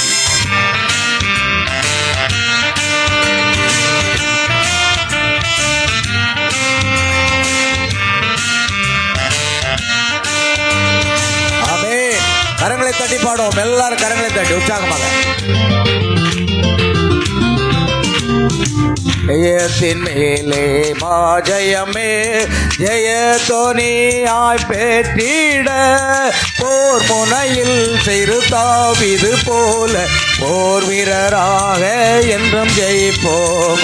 போர் முனையில் சிறு தாவீது போல போர் வீரராக என்றும் ஜெயிப்போம். இரட்டிப்பான நன்மைகள் தந்திட இயேசு வாக்களித்தாரே. முன்மாறி மேல் பின்மாறி மழையே உன்னதத்தின் என்று வந்திறங்குதே. முன்மாறி மேல் பின்மாறி மழையே உன்னதத்தின் என்று வந்திறங்குதே. கடைசி நாட்களில் மாம்சமான யாவர் மேலும் என் ஆவியை ஊற்றுவேன். நான் முன்மாறியையும் பின்மாறியும் ஊற்றுவேன் என்று வாக்கு கொடுத்திருக்கிறார். இந்த இரட்டிப்பான ஆவியின் அபிஷேகத்தை கர்த்தர் தம்முடைய மனவாட்டிக்கு வாக்கு பண்ணியிருக்கிறார். நாம் அதை பெற்றுக்கொள்வோமாக.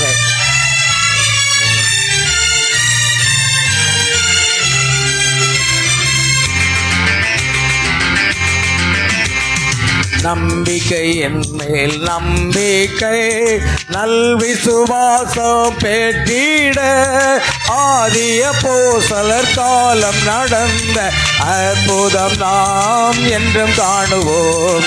ஆதிய போசலர் காலம் நடந்த அற்புதம் நாம் என்றும் காணுவோம். இரட்டிப்பான நன்மைகள் தந்திட இயேசு வாக்களித்தாரே. முன்மாறி மேல் பின்மாறி மழையே உன்னதத்தின் என்று வந்திறங்குதே. முன்மாறி மேல் பின்மாறி மழையே உன்னதத்தின் என்று வந்திறங்குதே.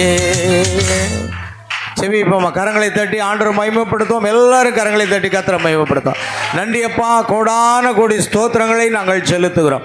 வானத்தையும் பூமியை சிருஷ்டித்த சர்வ வல்லமுள்ள தேவனாகிய இயேசு கிறிஸ்துவினுடைய நாமத்திலே நாங்கள் கூடி வந்து உம்மை துதித்து பாடி ஆராதித்து மகிமைப்படுத்தும்படியாகவும் உடைய ஜீவனுள்ள வார்த்தைகளை கேட்கும்படியாகவும் கர்த்தர் தந்த கிருபைக்காக நன்றி செலுத்துகிறோம். ஆம் கர்த்தாவே, மனுஷன் அப்பத்தினாலே மாத்திரமல்ல தேவனுடைய வாயிலிருந்து புறப்படும் ஒவ்வொரு வார்த்தையினாலும் பிழைப்பான் என்று சொன்னது போல ஆண்டவரே கர்த்தாவே, இந்த நாட்களிலே ஆண்டவரே மாம்சமான யாவர் மேலே நாவி ஊற்றுவேன் என்று சொல்லி பெந்தகோஸ்தே நாளில் ஊற்றினீர். அதே போல இந்த கடைசி நாட்களில் ஆண்டவரே முன்மாறியையும் பின்மாறியும் சேர்த்து ஊற்றுவதாக வாக்களித்திருக்கிறேன். ஓ மணவாட்டி, அந்த அபிஷேகத்தை பெற்று தேவனுடைய ஜீவிக்கும் ஆலயமாக திகழத்தக்கதாக கிருபை செய்ய வேண்டுமா ஜெபிக்கிறோம். ஆம் கர்த்தாவே, மணவாட்டியின் மூலமாக ஒரு மகத்தான காரியங்களை செய்து கொண்டிருக்கிற தயவுக்காக ஸ்தோத்திரப்பா. நாங்கள் ஒவ்வொருவரும் ஆண்டவரே உம்மை பிரதிபலிக்கிறவர்களாக உம்மை வெளிப்படுத்துகிறவர்களாக கிறிஸ்துவை வெளிப்படுத்துகிறவர்களாக காணப்படத்தக்கதாக தேவனுடைய இரட்டிப்பான அபிஷேகத்தை கர்த்தர்கள் மேல் ஊற்றும்படியாக ஜெபிக்கிறோப்பா. இப்படி இரட்டிப்பான ஆவியின் அபிஷேகம் எனக்கு தேவை என்று எலிசா சொன்ன பொழுது ஆண்டவரே அதை எலியாவின் இடத்திலிருந்து பெற்றுக்கொண்டானே என்று பார்க்கிறோம். எலியா பெற்றிருந்த அந்த ஆவியை இரட்டிப்பாக நான் பெற்றுக்கொள்ள வேண்டும் என்று எலிசா வாஞ்சித்தார். கர்த்தர் தாமே அவனுக்கு இரட்டிப்பான அபிஷேகத்தை கொடுத்து இந்த கடைசி நாட்களில் தம்முடைய மனவாட்டிக்கு இரட்டிப்பான அபிஷேகத்தை கொடுப்பதாக வாக்களித்திருக்கிறேன். அந்த இரட்டிப்பான அபிஷேகத்தை பெற்றுக்கொண்டு ஆண்டவரே அறுவடைக்கு தயாராகவோ கர்த்தாவை எடுத்துக்கொள்ளப்படுதலுக்கு ஆயத்தமாகவோ கர்த்தர் கிருபை செய்ய வேண்டுமா செபிக்கிறப்பா. உம்முடைய நாமம் மகிமைப்படட்டும். உம்முடைய ஆராதனையில் வந்து கலந்து கொண்ட ஒவ்வொரு சகோதர சகோதரிகள், பிள்ளைகள், குழந்தைகள் அனைவரையும் கர்த்தர் ஆசீர்வதிப்பீராக. தொடர்ந்து கர்த்தாவே இந்த வாரத்தின் முதலாம் நாள் தொடங்கி ஆண்டவர் வாரத்தின் இறுதி நாள் வரைக்கும் மறுபடியும் நாங்கள் கூடி உம்மை ஆராதிக்கும் வரைக்கும் உம்முடைய கிருபையும் உம்முடைய இரக்கமும் உம்முடைய சந்தோஷமும் உம்முடைய சமாதானமும் உம்முடைய சுகமும் உம்முடைய பலமும் உம்முடைய ஆசீர்வாதங்களும் எங்கள் ஒவ்வொருவரோடும் நிலைத்திருக்கும்படியாக ஜெபிக்கிறோம். இந்த வார்த்தை கேட்ட பிள்ளைகளை ஆசீர்வதியும். தொடர்ந்து இந்த வார்த்தையை யூடியூப் மூலமாக முகநூல் வழியாக கேட்க போகிற ஒவ்வொரு தேவனுடைய பிள்ளைகளை கர்த்தர் ஆசீர்வதிக்க முடியாது ஜெபிக்கிறோம். சகல துதி கரமகிமை ஆற்று முகு செலுத்துகிறோம். கர்த்தராகிய இயேசு கிறிஸ்துவினுடைய நாமத்தில் கேட்கிறோம் பிதாவே. என் ஆத்மாவே கர்த்தரை ஸ்தோத்திரி. என் ஆத்மாவே கர்த்தரை ஸ்தோத்திரி. கர்த்தர் செய்த சகல வாரங்களை மறவாதே. ஆமென். நம்முடைய கர்த்தராகிய இயேசு கிறிஸ்துவினுடைய கிருபையும் தேவனுடைய அன்பும் பரிசுத்த ஆவியினுடைய ஐக்கியமும் சந்தோஷமும் சமாதானமும் சுகமும் பலமும் ஆசீர்வாதங்களும் நம் அனைவரோடும் நம் குடும்பத்தார் அனைவரோடும் சகல பரிசுத்தவான்கள் அனைவரோடும் இன்றும் என்றும் சதா காலமும் நிலைத்திருப்பதாக. அல்லேலூயா. Praise the Lord. கர்த்தராகிய இயேசு கிறிஸ்து உங்கள் ஒவ்வொருவரையும் ஆசீர்வதிப்பாராக. God bless you, God bless you, God bless you.